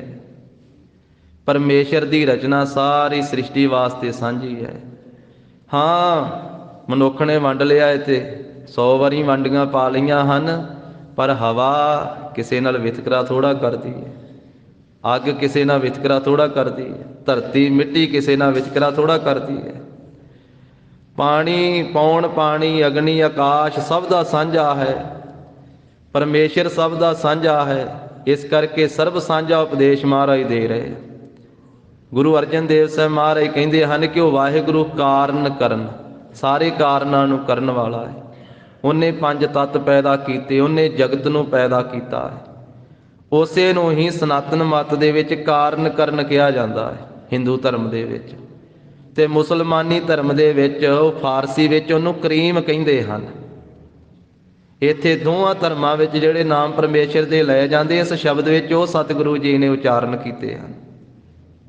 ਮਹਾਰਾਜ ਕਹਿੰਦੇ ਉਹੀ ਹੈ ਜਿਸ ਨੂੰ ਕਾਰਨ ਕਰਨ ਹਿੰਦੂ ਕਹਿੰਦੇ ਹਨ, ਉਹੀ ਹੈ ਵਾਹਿਗੁਰੂ, ਇੱਕੋ ਹੀ ਹੈ ਜਿਸ ਨੂੰ ਮੁਸਲਮਾਨ ਕਰੀਮ ਕਹਿੰਦੇ ਹਨ। ਕਾਰਨ ਕਰਨ, ਸਾਰੇ ਕਾਰਨਾਂ ਨੂੰ ਕਰਨ ਵਾਲਾ, ਸਭ ਕੁਝ ਕਰਨ ਵਾਲਾ। ਉਸੇ ਨੇ ਪੰਜ ਤੱਤ, 25 ਪ੍ਰਕਿਰਤੀਆਂ, ਸਭ ਕੁਝ ਬਣਾਇਆ ਹੈ। ਤੇ ਉਹੀ ਹੈ ਜੋ ਕਰੀਮ, ਕਿਰਪਾ ਕਰਨ ਵਾਲਾ ਹੈ। ਸਰਬ ਪ੍ਰਤਪਾਲ ਰਹੀਮ, ਉਹ ਸਾਰਿਆਂ ਦੀ ਪ੍ਰਤਪਾਲਨਾ ਕਰਨ ਵਾਲਾ ਤੇ ਰਹੀਮ, ਰਹਿਮ ਕਰਨ ਵਾਲਾ ਹੈ, ਤਰਸ ਕਰਨ ਵਾਲਾ ਹੈ। ਹਿੰਦੂ ਧਰਮ ਦੇ ਵਿੱਚ ਉਸ ਨੂੰ ਸਰਬ ਪ੍ਰਤਪਾਲ ਕਿਹਾ ਜਾਂਦਾ ਹੈ, ਤੇ ਮੁਸਲਮਾਨੀ ਧਰਮ ਦੇ ਵਿੱਚ, ਫਾਰਸੀ ਵਿੱਚ ਉਹਨੂੰ ਰਹੀਮ ਕਹਿ ਦਿੰਦੇ ਹਨ। ਰਹੀਮ ਰਹਿਮ ਕਰਨ ਵਾਲਾ, ਪਾਲਣਾ ਕਰਨ ਵਾਲਾ, ਰਹਿਮਤ ਕਰਕੇ। ਇਸ ਕਰਕੇ ਮਹਾਰਾਜ ਕਹਿੰਦੇ ਹੈ ਉਹ ਇੱਕੋ ਹੀ, ਸਾਰਿਆਂ ਦੀ ਪ੍ਰਤਪਾਲਨਾ ਕਰਨ ਵਾਲਾ ਤੇ ਰਹਿਮ ਕਰਨ ਵਾਲਾ ਹੈ। ਅਲਹ ਅਲਖ ਅਪਾਰ, ਮੁਸਲਮਾਨੀ ਮਤ ਵਿੱਚ ਉਹਨੂੰ ਅੱਲਾ ਕਿਹਾ ਜਾਂਦਾ ਹੈ, ਤੇ ਹਿੰਦੂ ਧਰਮ ਦੇ ਵਿੱਚ ਉਸੇ ਨੂੰ ਅਲਖ ਕਿਹਾ ਜਾਂਦਾ ਹੈ। ਸਤਿਗੁਰੂ ਕਹਿੰਦੇ ਉਹ ਅੱਲਾਹ ਕਹਿੰਦੇ ਹਨ, ਅੱਲਾ ਪਾਕ ਨੂੰ ਕਿਹਾ ਜਾਂਦਾ, ਪਵਿੱਤਰ ਨੂੰ ਕਿਹਾ ਜਾਂਦਾ। ਤੇ ਅੱਲਾਹ ਹੈ ਵੀ ਜਿਹੜਾ ਲਖਿਆ ਨਹੀਂ ਜਾਂਦਾ, ਜਿਸ ਨੂੰ ਪੂਰਾ ਜਾਣਿਆ ਨਹੀਂ ਜਾ ਸਕਦਾ, ਜਿਹੜਾ ਬੁੱਧੀ ਤੋਂ ਪਰੇ ਹੈ, ਸਮਝ ਤੋਂ ਪਰੇ ਹੈ। ਤੇ ਅਲਖ ਦਾ ਅਰਥ ਵੀ ਇਹੀ ਹੈ ਵੀ ਜਿਹੜਾ ਲਖਿਆ ਨਹੀਂ ਜਾਂਦਾ, ਜਾਣਿਆ ਨਹੀਂ ਜਾਂਦਾ। ਜਿੰਨਾ ਕੋਈ ਜਾਣੇ, ਜਿੰਨਾ ਕੋਈ ਸਮਝੇ, ਉਹਦੇ ਤੋਂ ਹੋਰ ਅੱਗੇ ਬੇਅੰਤ ਹੈ ਸਮਝਣ ਵਾਲਾ। ਤੇ ਉਹਨਾਂ ਕੀ ਕੋਈ ਸਮਝਦਾ ਉਸ ਨੂੰ ਜਿੰਨਾ ਕੋ ਆਪ ਸਮਝਾਉਂਦਾ ਹੈ। ਜਿਸ ਨੂੰ ਤੂੰ ਜਾਣ ਆਏ ਹੈ ਸੋਈ ਜਨ ਜਾਣੈ, ਉਹੀ ਜਨ ਜਾਣ ਸਕਦਾ, ਆਪਣੇ ਆਪ ਨਹੀਂ ਜਾਣ ਸਕਦਾ। ਉਹਦੇ ਮੰਡਲਾਂ ਵਿੱਚ ਤਾਂ ਉਡਾਰੀਆਂ ਮਾਰਦੇ ਆ, ਬੁੱਧੀ ਦੇ ਖੰਭ ਹੀ ਝੜ ਜਾਂਦੇ। ਭਾਈ ਵੀਰ ਸਿੰਘ ਜੀ ਕਹਿੰਦੇ ਬੁੱਧੀ ਰੂਪੀ ਪੰਛੀ ਦੇ ਖੰਭ ਹੀ ਝੜ ਜਾਂਦੇ ਉੱਡਦਿਆਂ ਉੱਡਦਿਆਂ, ਵੀ ਉਹਦੀ ਸਮਝ ਨੂੰ ਪ੍ਰਾਪਤ ਕਰਦੇ ਆ। ਐਸਾ ਉਹ ਅਪਾਰ ਹੈ ਜਿਹਦਾ ਪਾਰਾਵਾਰ ਨਹੀਂ ਪਾਇਆ ਜਾ ਸਕਦਾ। ਖੁਦ ਖੁਦਾਏ ਵਟ ਬੇਸਮਾਰ, ਤੇ ਮੁਸਲਮਾਨੀ ਮਤ ਵਿੱਚ ਉਹਨੂੰ ਖੁਦਾ ਕਿਹਾ ਜਾਂਦਾ ਹੈ। ਖੁਦ ਜੋ ਆਪਣੇ ਆਪ ਖੁਦਾਏ, ਖੁਦ ਆਇਆ ਹੋਇਆ ਹੈ, ਸਾਰਿਆਂ ਦੇ ਵਿੱਚ ਆਇਆ ਹੋਇਆ ਹੈ। ਉਹ ਖੁਦ ਹੈ, ਸਵਾਮੀ ਮਾਲਕ ਆਪ ਹੈ, ਵੱਡ ਵੱਡਾ ਹੈ, ਬੇਸੁਮਾਰ, ਸ਼ੁਮਾਰ ਨਾਮ ਗਿਣਤੀ ਦਾ ਹੈ। ਉਹ ਗਿਣਤੀ ਤੋਂ ਰਹਿਤ ਹੈ, ਭਾਵ ਬੇਅੰਤ ਹੈ। ਓਮ ਨਮੋ ਭਗਵੰਤ ਗੁਸਾਈ, ਮਹਾਰਾਜ ਕਹਿੰਦੇ ਉਹੀ ਪਰਮੇਸ਼ਰ ਜਿਸ ਨੂੰ ਹਿੰਦੂ ਧਰਮ ਦੇ ਵਿੱਚ ਭਾਵਨਾ ਨਾਲ ਕਹਿੰਦੇ ਓਮ ਨਮੋ। ਓਮ ਉਚਾਰਨ ਮਾਤਰ ਸੇ ਜੋ ਰੱਖਿਆ ਕਰਨ ਵਾਲਾ ਹੈ। ਓਮ ਜਿਹੜਾ ਮੰਗਲ ਰੂਪ ਹੈ, ਆਨੰਦ ਸਰੂਪ ਹੈ। ਤੇ ਨਮੋ ਨਾਮ ਹੈ ਨਮਸਕਾਰ ਦਾ। ਮਹਾਰਾਜ ਕਹਿੰਦੇ ਉਸ ਨੂੰ, ਉਹ ਮੰਗਲ ਸਰੂਪ ਨੂੰ ਨਮਸਕਾਰ ਹੈ ਸਾਡੀ। ਤੇ ਉਹੀ ਹੈ ਭਗਵੰਤ, ਤੇ ਉਹੀ ਹੈ ਗੁਸਾਈ। ਬੈਰਾਗੀ ਉਸ ਨੂੰ ਗੁਸਾਈ ਕਹਿ ਕੇ ਪੁਕਾਰਦੇ ਹਨ। ਬੈਰਾਗੀ ਲੋਕ ਉਹ ਗੁਸਾਈ ਕਹਿੰਦੇ ਹਨ। ਤੇ ਉਸੇ ਦਾ ਨਾਮ ਹੀ ਹੈ, ਗੋ ਨਾਮ ਹੈ ਪ੍ਰਿਥਵੀ ਦਾ, ਸਾਈ ਨਾਮ ਹੈ ਮਾਲਕ ਦਾ, ਜੋ ਪ੍ਰਿਥਵੀ ਦਾ ਮਾਲਕ ਹੈ। ਮਹਾਰਾਜ ਕਹਿੰਦੇ ਸਾਰੇ ਉਸੇ ਇੱਕ ਦੇ ਹੀ ਨਾਮ ਹਨ। ਉਸੇ ਨੂੰ ਹੀ ਓਮ ਨਮੋ ਕਿਹਾ ਜਾਂਦਾ ਹੈ। ਮੰਗਲ ਸਰੂਪ ਜਾਣ ਕੇ ਉਸ ਨੂੰ ਨਮਸਕਾਰ ਕੀਤੀ ਜਾਂਦੀ, ਉਹਨੂੰ ਹੀ ਭਗਵੰਤ ਕਿਹਾ ਜਾਂਦਾ, ਉਸੇ ਨੂੰ ਹੀ ਗੁਸਾਈ ਕਿਹਾ ਜਾਂਦਾ ਹੈ, ਕਿਉਂਕਿ ਉਹ ਪ੍ਰਿਥਵੀ ਦਾ ਮਾਲਕ ਹੈ, ਸਾਈ ਹੈ। ਖਾਲਕ ਰੱਬ ਰਹਿਆ ਸਰਬ ਠਾਈ, ਤੇ ਮੁਸਲਮਾਨੀ ਮਤ ਵਿੱਚ ਉਹਨੂੰ ਖਾਲਕ ਕਿਹਾ ਜਾਂਦਾ ਹੈ। ਮੁਸਲਮਾਨੀ ਬੋਲੀ ਵਿੱਚ ਉਹ ਖਾਲਕ ਕਹਿੰਦੇ ਹਨ। ਖਾਲਕ ਵੀ ਜਿਹੜਾ ਨਾਲ ਹੀ ਮਹਾਰਾਜ ਨੇ ਦੱਸ ਦਿੱਤਾ, ਰਵ ਰਹਿਆ ਸਰਬ ਠਾਈ। ਖਾਲਕ ਉਹ ਹੈ ਜਿਹੜਾ ਰਵ ਰਹਿਆ, ਵਿਆਪਕ ਹੋ ਰਿਹਾ ਹੈ ਸਰਬ ਠਾਈ, ਸਾਰੀਆਂ ਥਾਵਾਂ ਦੇ ਉੱਤੇ। ਸਾਰੀਆਂ ਥਾਵਾਂ ਦੇ ਉੱਤੇ ਜਿਹੜਾ ਵਿਆਪਕ ਹੋ ਰਿਹਾ, ਉਸ ਨੂੰ ਖਾਲਕ ਕਿਹਾ ਜਾਂਦਾ ਹੈ। ਇਹ ਖਲਕਤ ਬਣਾਈ ਵੀ ਉਸਨੇ ਹੈ, ਤੇ ਇਹਦੇ ਵਿੱਚ ਵੀ ਉਹ ਆਪ ਬੈਠਾ ਹੋਇਆ ਹੈ। ਸਾਰਿਆਂ ਦੇ ਵਿੱਚ ਆਪ ਬੈਠਾ ਹੋਇਆ ਹੈ। ਸਭ ਮਹਿ ਜੋਤ, ਜੋਤ ਹੈ ਸੋਏ, ਤਿਸ ਕੈ ਚਾਨਣ ਸਭ ਮਹਿ ਚਾਨਣ ਹੋਏ। ਉਸੇ ਦੇ ਚਾਨਣ ਕਰਕੇ ਸਾਡੀਆਂ ਅੱਖਾਂ ਵੇਖ ਰਹੀਆਂ ਹਨ, ਉਸੇ ਦੇ ਚਾਨਣ ਕਰਕੇ ਸਾਡੇ ਕੰਨ ਸੁਣ ਰਹੇ ਹਨ, ਉਸੇ ਦੇ ਪ੍ਰਕਾਸ਼ ਕਰਕੇ ਸਾਡੀ ਰਸਨਾ ਬੋਲ ਰਹੀ ਹੈ। ਮਹਾਰਾਜ ਨੇ ਵੀ ਇੱਕ ਬਚਨ ਕਿਹਾ ਨਾ ਕਿ ਜਦੋਂ ਆਪਣਾ ਚਾਨਣਾ ਵਿੱਚੋਂ ਖਿੱਚ ਲੈਂਦਾ ਨਾ, ਆਪਣੀ ਜੋਤ ਵਿੱਚੋਂ ਖਿੱਚ ਲੈਂਦਾ, ਫਿਰ ਕੋਈ ਬੋਲ ਕੇ ਵਿਖਾਵੇ ਖਾਂ ਭਲਾ, ਫਿਰ ਕੋਈ ਵਿਆਖਿਆ ਕਰਕੇ ਵਿਖਾਵੇ। ਜਦ ਆਪਣੀ ਜੋਤ ਖਿੰਚੈ ਤੂੰ ਸੁਆਮੀ, ਤਬ ਕੋਈ ਕਰੋ ਦਿਖਾ ਵਿਖਿਆਨਾ। ਫਿਰ ਕੋਈ ਵੇਖਿਆ ਵਿਆਖਿਆ ਕਰਦਾ, ਕੋਈ ਬੋਲਦਾ। ਜੀਵ ਤਾਂ ਹੀ ਬੋਲਦੀ ਆ ਜੇ ਉਹਦੀ ਜੋਤ ਵਿੱਚ ਹੈ। ਜਦੋਂ ਵਿੱਚੋਂ ਆਪਣੀ ਜੋਤ ਕੱਢ ਲੈਂਦਾ, ਫਿਰ ਤਾਂ ਤੁਰਿਆ ਵੀ ਨਹੀਂ ਜਾਂਦਾ, ਫਿਰ ਤਾਂ ਹੱਥ ਹਿਲਦੇ ਵੀ ਨਹੀਂ, ਫਿਰ ਤਾਂ ਇਹ ਹੋ ਜਾਂਦਾ ਵੇਖੋ ਬੰਦਾ ਚੱਲਿਆ ਚੌਂ ਜਣਿਆਂ ਦੇ ਕੰਨ, ਚੌਂ ਜਾਣਿਆਂ ਦੇ ਕੰਨ, ਚਾਰ ਜਾਣਿਆਂ ਦੇ ਫਿਰ ਮੋਢਿਆਂ ਤੇ ਜਾਂਦਾ ਹੈ ਜਦੋਂ ਆਪਣੀ ਵਿੱਚੋਂ ਜੋਤ ਖਿੱਚ ਲੈਂਦਾ ਹੈ। ਇਸ ਕਰਕੇ ਉਹ ਖਾਲਕ ਹੈ, ਸਾਰੀ ਸ੍ਰਿਸ਼ਟੀ ਨੂੰ ਪੈਦਾ ਕਰਕੇ ਤੇ ਵਿੱਚ ਵਿਆਪਕ ਹੈ। ਫਰੀਦਾ ਖਾਲਕ ਖਲਕ ਮਹਿ, ਖਲਕ ਵਸੈ ਰੱਬ ਮਾਹੇ, ਮੰਦਾ ਕਿਸ ਨੂੰ ਆਖੀਏ ਜਾਂ ਤਿਸ ਬਿਨ ਕੋਈ ਨਾਹੇ। ਕਿਸ ਨੂੰ ਮੰਦਾ ਆਖੀਏ? ਉਹ ਖਾਲਕ ਸਾਰੀ ਖਲਕਤ ਦਾ ਮਾਲਕ ਹੈ ਤੇ ਸਾਰੇ ਥਾਵਾਂ ਤੇ ਵਿਆਪਕ ਹੋ ਰਿਹਾ ਹੈ। ਰਹਾਉ ਵਿਸਰਾਮ ਦੇ ਕਰਕੇ ਫਰਮਾਉਂਦੇ ਹਨ, ਜਗਨਨਾਥ ਜਗ ਜੀਵਨ ਮਾਧੋ। ਗਰੀਬ ਨਵਾਜ ਕਹਿੰਦੇ ਭਾਈ ਉਸੇ ਦਾ ਹੀ ਨਾਮ ਜਗਨਨਾਥ ਹੈ। ਉਹ ਅਕਾਲ ਪੁਰਖ ਵਾਹਿਗੁਰੂ ਨੂੰ ਹੀ ਜੱਗ ਦਾ ਨਾਥ ਆਖਿਆ ਜਾਂਦਾ ਹੈ। ਜਗਨਨਾਥ ਦਾ ਅਰਥ ਹੈ, ਜਗਨ ਦਾ ਅਰਥ ਹੈ ਜੱਗ, ਜਿਸ ਨੂੰ ਜਗਤ ਵੀ ਆਖਿਆ, ਦੁਨੀਆ ਵੀ ਆਖਿਆ, ਇਹ ਜੱਗ, ਤੇ ਨਾਥ ਮੈਨੇ ਮਾਲਕ। ਇਸ ਸਾਰੇ ਜੱਗ ਦਾ ਮਾਲਕ ਹੈ ਉਹ, ਤੇ ਨਾਥ ਤਾਂ ਆਖਿਆ ਹੈ ਵੀ ਉਹਨੇ ਨੱਥ ਜੋ ਪਾਈ ਹੋਈ ਸਾਰਿਆਂ ਨੂੰ, ਤਾਂ ਨਾਥ ਆਖਿਆ ਹੈ। ਹੁਕਮ ਰੂਪੀ ਨੱਥ ਪਾਈ ਹੋਈ ਹੈ, ਉਹਦੇ ਹੁਕਮ ਦੇ ਵਿੱਚ ਸਾਰੀ ਸ੍ਰਿਸ਼ਟੀ ਹੈ। ਹੁਕਮੀ ਹੋਵਨ ਆਕਾਰ, ਹੁਕਮ ਨਾ ਕਹਿਆ ਜਾਈ, ਹੁਕਮੀ ਹੋਵਨ ਜੀ, ਹੁਕਮ ਮਿਲੈ ਵਡਿਆਈ, ਹੁਕਮੀ ਉੱਤਮ ਨੀਚ, ਹੁਕਮ ਲਿਖ ਦੁਖ ਸੁਖ ਪਾਈਆ ਹੈ। ਇਕ ਨਾ ਹੁਕਮੀ ਬਖਸ਼ੀਸ, ਇਕ ਹੁਕਮੀ ਸਦਾ ਭਵਾਈਆ ਹੈ। ਹੁਕਮੈ ਅੰਦਰ ਸਭ ਕੋ ਬਾਹਰ, ਹੁਕਮ ਨਾ ਕੋਏ, ਨਾਨਕ ਹੁਕਮੈ ਜੇ ਬੁੱਝੈ, ਤਾਂ ਹਉਮੈ ਕਹੈ ਨਾ ਕੋਏ। ਉਹ ਜਗਨਨਾਥ ਜਿਨੇ ਜੱਗ ਨੂੰ ਨੱਥਿਆ ਹੋਇਆ ਹੈ ਤੇ ਸਾਰਿਆਂ ਦੇ ਨੱਕ 'ਚ ਨਕੇਲ ਪਾਈ ਆਪਣੀ ਹੁਕਮ ਰੂਪੀ, ਤੇ ਆਪਣੇ ਹੱਥ ਵਿੱਚ ਫੜੀ ਹੋਈ ਹੈ। ਨੱਕ ਨੱਥ ਖਸਮ ਹੱਥ, ਕਿਰਤ ਧੱਕੇ ਦੇ, ਜਹਾਂ ਦਾਣੇ ਤਹਾਂ ਖਾਣੇ, ਨਾਨਕਾ ਸੱਚ ਹੈ। ਐਸਾ ਉਹ ਜੱਗ ਦਾ ਮਾਲਕ ਹੈ ਤੇ ਜੱਗ ਜੀਵਨ, ਜਗਤ ਨੂੰ ਜੀਵਨ ਦੇਣ ਵਾਲਾ ਹੈ। ਸਵਾਸ ਉਹੀ ਦੇ ਰਿਹਾ, ਰੋਜੀ ਰੋਟੀ ਉਹੀ ਪ੍ਰਭੂ ਦੇ ਰਿਹਾ ਹੈ। ਭਾਈ ਮਰਦਾਨਾ ਜੀ ਨੂੰ ਇੱਕ ਵਾਰੀ ਮਹਾਰਾਜ ਨੇ ਬਚਨ ਕੀਤਾ ਸੀ, ਜਗਤ ਗੁਰੂ ਨਾਨਕ ਦੇਵ ਜੀ ਨੇ। ਕਹਿਣ ਲੱਗੇ, ਮਰਦਾਨਿਆਂ ਸੁਣ, ਇਨਸਾਨ ਦੀ ਦੇਹ ਬਾਅਦ ਵਿੱਚ ਬਣੀ ਹੈ ਤੇ ਇਹਦੇ ਵਾਸਤੇ ਆਹਾਰ ਪਹਿਲੋਂ ਬਣਾਇਆ ਕਰਤਾਰ ਨੇ, ਭੋਜਨ ਪਹਿਲਾਂ ਬਣਿਆ। ਮਹਾਰਾਜ ਕਹਿੰਦੇ ਵੇਖ ਮਰਦਾਨਿਆਂ, ਬੱਚੇ ਦਾ ਜਨਮ ਬਾਅਦ ਵਿੱਚ ਹੁੰਦਾ ਹੈ, ਪਰ ਮਾਂ ਦੇ ਕੋਲੇ ਬੱਚੇ ਨੂੰ ਪਿਆਉਣ ਵਾਸਤੇ ਦੁੱਧ ਦਾ ਪ੍ਰਬੰਧ ਕਰਤਾਰ ਨੇ ਪਹਿਲਾਂ ਕੀਤਾ ਹੈ। ਸੁਣ ਮਰਦਾਨੇ ਲੈ ਸਦਾ ਸਭ ਕੀ ਸੁਧ ਕਰਤਾਰ, ਦੇਹ ਬਣੀ ਪਛਾਤ ਹੈ ਪੂਰਬ ਬਣਾ ਆਹਾਰ। ਪੂਰਬ ਕਹਿੰਦੇ ਪਹਿਲਾਂ ਨੂੰ, ਦੇਹ ਬਾਅਦ 'ਚ ਬਣੀ ਆ, ਪਰ ਦੇਹ ਦੇ ਵਾਸਤੇ ਆਹਾਰ ਕਰਤਾ ਪੁਰਖ ਨੇ ਪਹਿਲਾਂ ਬਣਾਇਆ ਹੈ। ਉਹ ਪਰਮੇਸ਼ਰ ਜਗ ਜੀਵਨ ਹੈ, ਸਾਰੇ ਜੱਗ ਨੂੰ ਜੀਵਨ ਦੇ ਰਿਹਾ, ਸਵਾਸ ਦੇ ਕੇ, ਰੋਜੀ ਰੋਟੀ ਦੇ ਕੇ। ਤੇ ਮਾਧੋ ਮਾਇਆ ਦਾ ਪਤੀ ਹੈ, ਮਾਇਆ ਪਤੀ ਹੋਣੇ ਕਰਕੇ ਉਸ ਨੂੰ ਮਾਧੋ ਕਿਹਾ ਜਾਂਦਾ ਹੈ। ਭਉ ਭੰਜਨ ਰਿਤ ਮਾਹੇ ਅਰਾਧੋ। ਮਹਾਰਾਜ ਕਹਿੰਦੇ ਉਸੇ ਪਰਮੇਸ਼ਰ ਨੂੰ ਭਉ ਭੰਜਨ ਕਿਹਾ ਜਾਂਦਾ ਹੈ। ਭਉ ਨਾਮ ਡਰ ਦਾ ਤੇ ਭੰਜਨ ਨਾਮ ਹੈ ਭੰਨ ਦੇਣ ਦਾ। ਉਹ ਡਰ ਨੂੰ ਭੰਨ ਦਿੰਦਾ ਹੈ, ਡਰ ਨੂੰ ਤੋੜ ਦਿੰਦਾ। ਜਿਹੜਾ ਉਹਦੀ ਸ਼ਰਨ ਵਿੱਚ ਆ ਜਾਵੇ ਨਾ, ਜਿਵੇਂ ਕਸ਼ਮੀਰੀ ਪੰਡਤ ਆਏ ਸੀ ਉਹਦੀ ਸ਼ਰਨ ਵਿੱਚ, ਨਾਵੇਂ ਸਰੂਪ ਦੇ ਸ਼ਰਨ ਵਿੱਚ, ਤੇ ਮਹਾਰਾਜ ਨੇ ਆਖਿਆ ਵੀ ਤੁਹਾਡਾ ਡਰ ਹੁਣ ਦੂਰ ਹੈ, ਤੁਹਾਡੀ ਜ਼ਿੰਮੇਵਾਰੀ ਹੁਣ ਸਾਡੇ ਸਿਰ ਤੇ ਹੈ।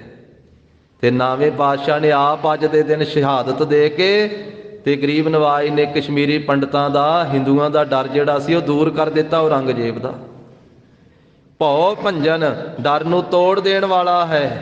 ਮਹਾਰਾਜ ਕਹਿੰਦੇ ਜਿਹੜਾ ਪਰਮੇਸ਼ਰ ਡਰ ਨੂੰ ਤੋੜ ਦੇਣ ਵਾਲਾ ਹੈ ਨਾ, ਰਿਦ ਮਾਹੇ ਅਰਾਧੋ, ਉਹਨੂੰ ਆਪਣੇ ਹਿਰਦੇ 'ਚ ਅਰਾਧਿਆ ਕਰੋ ਭਾਈ। ਰਸਨਾ ਤੋਂ ਹੀ ਉਹਦੀ ਅਰਾਧਨਾ ਕਰਨੀ, ਉਹਦੇ ਨਾਮ ਨੂੰ ਜਪਣਾ ਹੈ। ਤੇ ਕੱਲੀ ਰਸਨਾ ਹੀ ਨਾ ਜਪੇ, ਹਿਰਦਾ ਵੀ ਜਪੇ। ਰਿਦ ਮਾਹੇ ਅਰਾਧੋ, ਹਿਰਦੇ ਦੇ ਵਿੱਚ ਉਹਦੀ ਅਰਾਧਨਾ ਕਰੋ। ਜਿਹਦੀ ਸ਼ਰਨ ਵਿੱਚ ਪਿਆ ਸਾਰੇ ਡਰ ਹੀ ਦੂਰ ਹੋ ਜਾਂਦੇ। ਜੋ ਸ਼ਰਨ ਆਵੈ ਤਿਸ ਕੰਠ ਲਾਵੈ, ਇਹੋ ਬਿਰਧ ਸੁਆਮੀ ਸੰਦਾ। ਇਹ ਬਿਰਧ ਹੈ। ਤਾਂ ਹੀ ਕਲਗੀਧਰ ਪਿਤਾ ਜੀ ਨੇ ਆਖਿਆ, ਸ਼ਰਨ ਨਾਥ ਤੋਰੀਅੰ ਉਬਾਰ ਲਾਜ ਮੋਰੀਅੰ, ਜਿਤੇ ਸਰਨ ਐ ਹੈ ਤਿਤੇ ਰਾਖ ਲੈ ਹੈ। ਉਹ ਡਰ ਨੂੰ ਦੂਰ ਕਰਨ ਵਾਲਾ ਹੈ। ਜਿਹੜਾ ਉਸ ਨੂੰ ਜਪਦਾ ਹੈ ਉਹਦੇ ਸਾਰੇ ਡਰ ਦੂਰ ਹੋ ਜਾਂਦੇ। ਨਿਰਭਉ ਜਪੈ ਸਗਲ ਭਉ ਮਿਟੈ, ਪ੍ਰਭ ਕਿਰਪਾ ਤੇ ਪ੍ਰਾਣੀ ਛੁਟੈ। ਇਸ ਕਰਕੇ ਹਿਰਦੇ ਵਿੱਚ ਉਹਦੀ ਅਰਾਧਨਾ ਕਰੋ ਭਾਈ। ਰਿਖੀਕੇਸ਼ ਗੋਪਾਲ ਗੋਵਿੰਦ। ਮਹਾਰਾਜ ਕਹਿੰਦੇ ਉਸੇ ਨੂੰ ਹੀ ਸਨਾਤਨ ਮੱਤ ਦੇ ਵਿੱਚ ਰਿਖੀਕੇਸ਼ ਵੀ ਕਿਹਾ ਜਾਂਦਾ ਹੈ, ਗੋਪਾਲ ਵੀ ਕਿਹਾ ਜਾਂਦਾ ਹੈ ਤੇ ਗੋਬਿੰਦ ਵੀ ਉਸੇ ਨੂੰ ਕਿਹਾ ਜਾਂਦਾ ਭਾਈ। ਰਿਖੀਕੇਸ਼ ਜਿਹੜਾ ਰਿਖੀਆਂ ਦਾ ਵੀ ਈਸ਼ਵਰ ਹੈ। ਜਿਹੜੇ ਵੱਡੇ ਵੱਡੇ ਰਿਖੀ ਹੈ ਨਾ, ਤਪਸਵੀ ਆ, ਉਹਨਾਂ ਦਾ ਵੀ ਈਸ਼ਵਰ ਹੈ। ਤੇ ਰਿਖੀ ਨਾਮ ਇੰਦਰੀਆਂ ਦਾ ਵੀ ਹੁੰਦਾ ਹੈ। ਇੰਦਰੀਆਂ ਦਾ ਵੀ ਉਹੀ ਈਸ਼ਵਰ ਹੈ। ਉਹਦੇ ਕਰਕੇ ਹੀ ਇਹ ਜਿੰਨੀਆਂ ਇੰਦਰੀਆਂ ਇਹਨਾਂ ਵਿੱਚ ਚੇਤਨ ਸੱਤਾ ਆ ਰਹੀ ਹੈ। ਅੱਖਾਂ, ਕੰਨ, ਨਾਸਕਾਂ, ਰਸਨਾ, ਹੱਥ ਪੈਰ, ਗਿਆਨ ਇੰਦਰੀਏ, ਕਰਮ ਇੰਦਰੀਏ, ਇਹਨਾਂ ਦਾ ਵੀ ਉਹ ਚੇਤਨ ਪ੍ਰਕਾਸ਼ਕ ਹੈ। ਗੋਪਾਲ, ਗੋ ਨਾਮ ਪ੍ਰਿਥਵੀ ਦਾ, ਪਾਲ ਨਾਮ ਪਾਲਣਾ ਕਰਨ ਵਾਲੇ ਦਾ। ਸਾਰੀ ਪ੍ਰਿਥਵੀ ਸਾਰੀ ਸ੍ਰਿਸ਼ਟੀ ਦੀ ਪਾਲਣਾ ਕਰਨ ਵਾਲਾ ਹੈ। ਗੋਵਿੰਦ, ਗੋ ਨਾਮ ਇੰਦਰੀਆਂ ਦਾ, ਵਿੰਦ ਨਾਮ ਇਹਨਾਂ ਵਿੱਚ ਚੇਤਨ ਸੱਤਾ ਦੇਣ ਵਾਲਾ ਹੈ। ਗੋ ਨਾਮ ਹੈ ਬਾਣੀ ਦਾ ਤੇ ਵਿੰਦ ਨਾਮ ਹੈ ਜਾਣਨ ਦਾ, ਜਿਹੜਾ ਗੁਰਾਂ ਕੀ ਬਾਣੀ ਦੁਆਰਾ ਜਾਣਨੇ ਯੋਗ ਹੈ। ਐਸਾ ਉਹ ਗੋਬਿੰਦ ਪਰਮੇਸ਼ਰ ਹੈ। ਪੂਰਨ ਸਰਬੱਤਰ ਮੁਕੰਦ। ਮਹਾਰਾਜ ਕਹਿੰਦੇ ਉਹ ਸਾਰਿਆਂ ਥਾਵਾਂ ਤੇ ਪੂਰਨ ਤੌਰ ਤੇ ਸਰਬੱਤਰ ਨਾਮ ਸਾਰਿਆਂ ਥਾਵਾਂ ਤੇ ਵਿਆਪਕ ਹੋ ਰਿਹਾ ਹੈ। ਤੇ ਮੁਕੰਦ ਮੁਕਤੀ ਦਾਤਾ ਹੈ। ਮੁਕੰਦ ਮੋਹ ਨੂੰ ਕੰਦ ਕੱਟ ਦੇਣ ਵਾਲਾ ਹੈ, ਮੋਹ ਨੂੰ ਕੱਟ ਕੇ ਮੁਕਤੀ ਦੇਣ ਵਾਲਾ ਹੈ।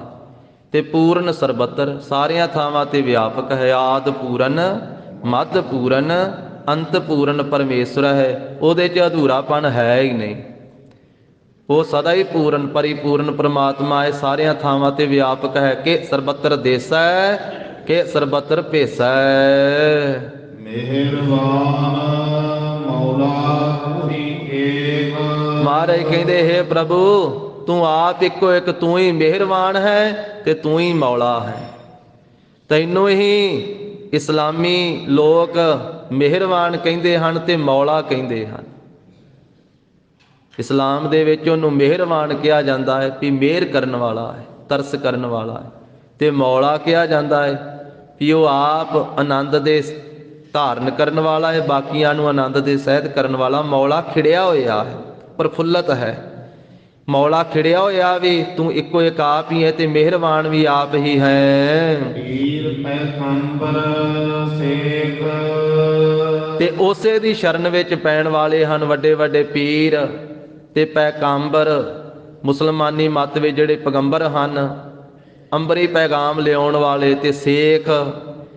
ਜਿਵੇਂ ਹਿੰਦੂ ਧਰਮ ਦੇ ਵਿੱਚ ਬ੍ਰਾਹਮਣ ਨੂੰ ਉੱਚਾ ਦਰਜਾ ਦਿੱਤਾ ਜਾਂਦਾ ਹੈ ਨਾ, ਮੁਸਲਮਾਨੀ ਧਰਮ ਵਿੱਚ ਬ੍ਰਾਹਮਣ ਦੇ ਥਾਂ ਉਹਨਾਂ ਦੇ ਸੇਖ ਸਭ ਤੋਂ ਉੱਚੇ ਮੰਨੇ ਜਾਂਦੇ ਹਨ।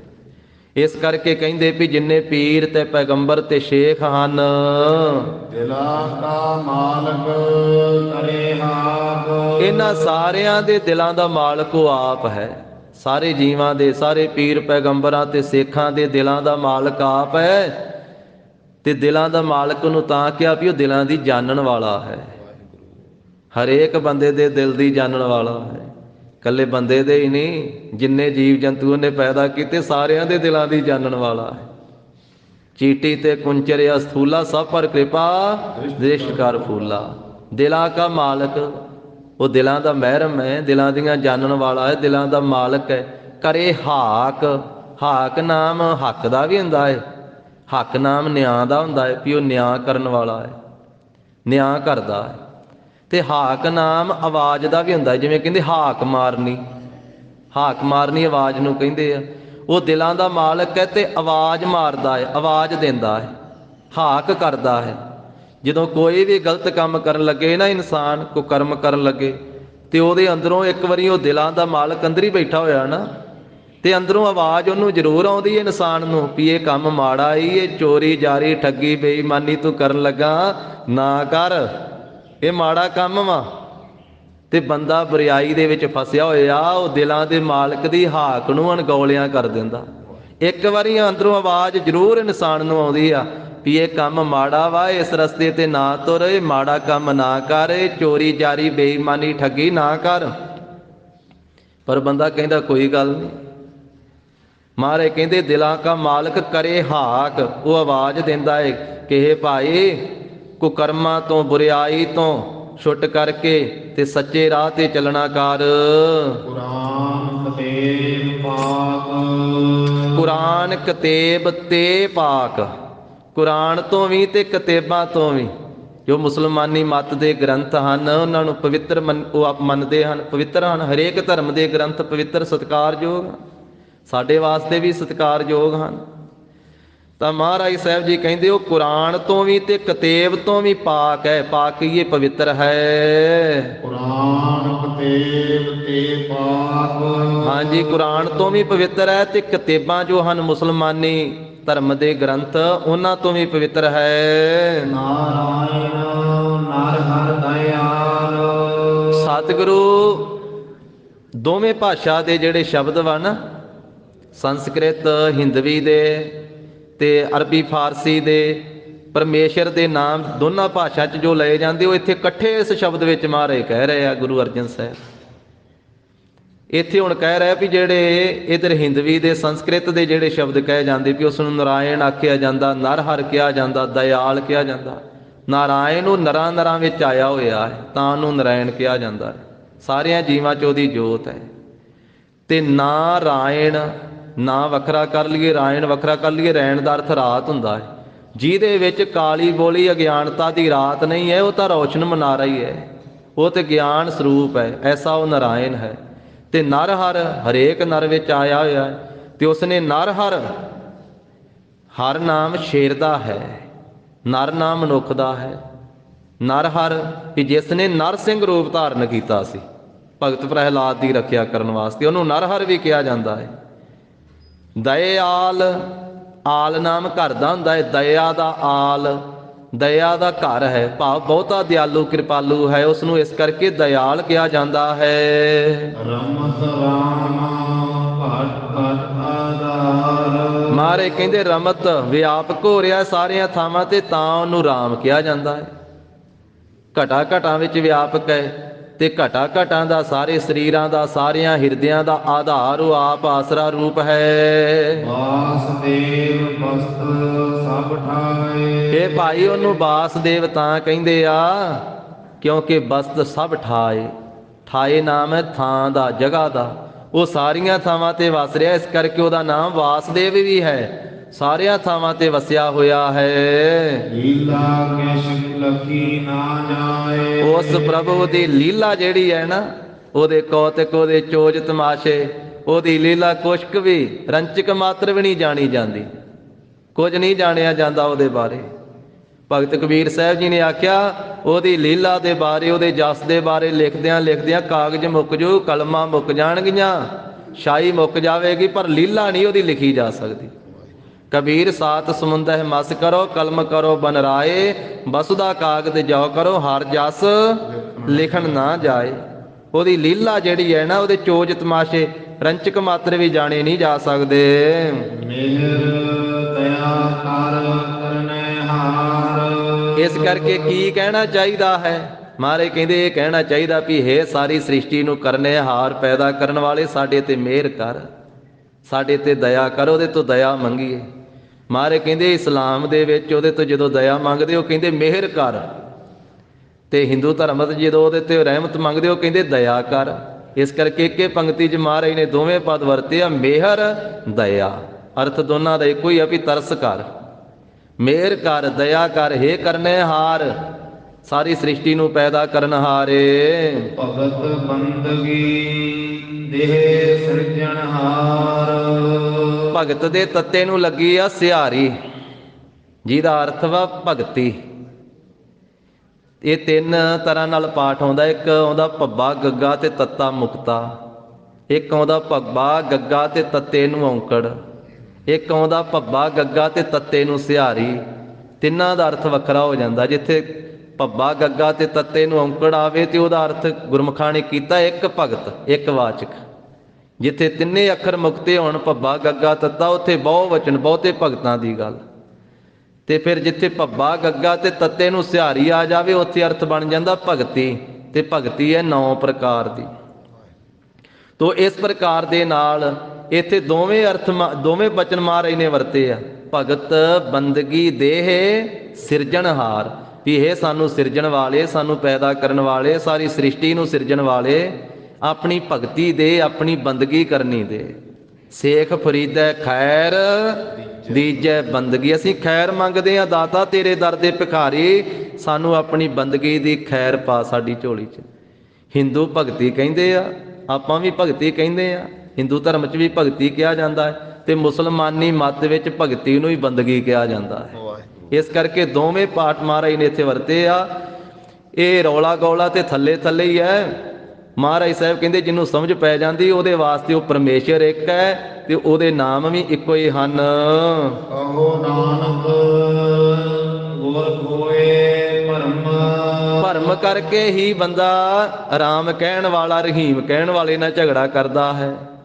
ਭਰਮ ਕਰਕੇ ਹੀ ਵਾਹਿਗੁਰੂ ਵਾਹਿਗੁਰੂ ਕਹਿਣ ਵਾਲਾ ਅੱਲਾ ਕਹਿਣ ਵਾਲੇ ਤੋਂ ਨਫ਼ਰਤ ਕਰਦਾ ਹੈ, ਤੇ ਅੱਲਾ ਕਹਿਣ ਵਾਲਾ ਵਾਹਿਗੁਰੂ ਕਹਿਣ ਵਾਲੇ ਨਾਲ ਨਫ਼ਰਤ ਕਰਦਾ ਹੈ। ਅਖੀਰਲੀ ਪੰਕਤੀ 'ਚ ਮਹਾਰਾਜ ਸਾਹਿਬ ਜੀ ਨੇ ਤੱਤ ਕੱਢਿਆ। ਗਰੀਬ ਨਵਾਜ ਸਾਹਿਬ ਜੀ ਨੇ ਪਿੱਛੇ ਦੋਵਾਂ ਮੱਤਾਂ ਦੇ ਵਿੱਚ ਜਿਹੜੇ ਨਾਮ ਪਰਮੇਸ਼ਰ ਦੇ ਲੈ ਜਾਂਦੇ ਉਹਨਾਂ ਦਾ ਵਰਣਨ ਕੀਤਾ, ਤੇ ਹੁਣ ਕਹਿੰਦੇ ਕਹੋ ਨਾਨਕ ਗੁਰ ਖੋਏ ਭਰਮ। ਇਹ ਭਾਈ ਜਿਨ੍ਹਾਂ ਦੇ ਗੁਰੂ ਸਾਹਿਬ ਨੇ ਭਰਮ ਭੁਲੇਖੇ ਨਾਸ ਕਰ ਦਿੱਤੇ, ਦੂਰ ਕਰ ਦਿੱਤੇ। ਏਕੋ ਅਲਹੋ ਪਾਰ ਬ੍ਰਹਮ। ਉਹਨਾਂ ਨੂੰ ਸਮਝ ਪੈ ਗਈ ਵੀ ਉਹ ਇੱਕੋ ਹੀ ਆ, ਉਸੇ ਨੂੰ ਹੀ ਅੱਲਾ ਕਿਹਾ ਜਾਂਦਾ ਤੇ ਉਸੇ ਨੂੰ ਹੀ ਪਾਰ ਬ੍ਰਹਮ ਕਿਹਾ ਜਾਂਦਾ। ਅੱਲੋ ਵੀ ਉਹਨੂੰ ਤਾਂ ਹੀ ਕਿਹਾ ਜਾਂਦਾ ਵੀ ਜਿਹਨੂੰ ਲਖਿਆ ਨਹੀਂ ਜਾਂਦਾ, ਜਿਹਨੂੰ ਜਾਣਿਆ ਨਹੀਂ ਜਾਂਦਾ, ਜਿੰਨਾ ਜਾਣੀਏ ਓਨਾ ਹੋਰ ਹੈ, ਤੇ ਉਸੇ ਨੂੰ ਹੀ ਪਾਰ ਬ੍ਰਹਮ ਕਿਹਾ ਜਾਂਦਾ, ਜਿਹਦਾ ਪਾਰਾਵਾਰ ਨਹੀਂ ਪਾਇਆ ਜਾ ਸਕਦਾ। ਬ੍ਰਹਮ ਵਿਆਪਕ ਹੈ, ਪਾਪਾਂ ਪੁੰਨਾਂ ਤੋਂ ਪਰੇ ਹੈ, ਜਿਹਦੇ ਅੰਦਰ ਦੇ ਭਰਮ ਦੂਰ ਹੋ ਗਏ, ਭੁਲੇਖੇ ਦੂਰ ਹੋ ਗਏ, ਗੁਰੂ ਸਾਹਿਬ ਨੇ ਦੂਰ ਕੀਤੇ।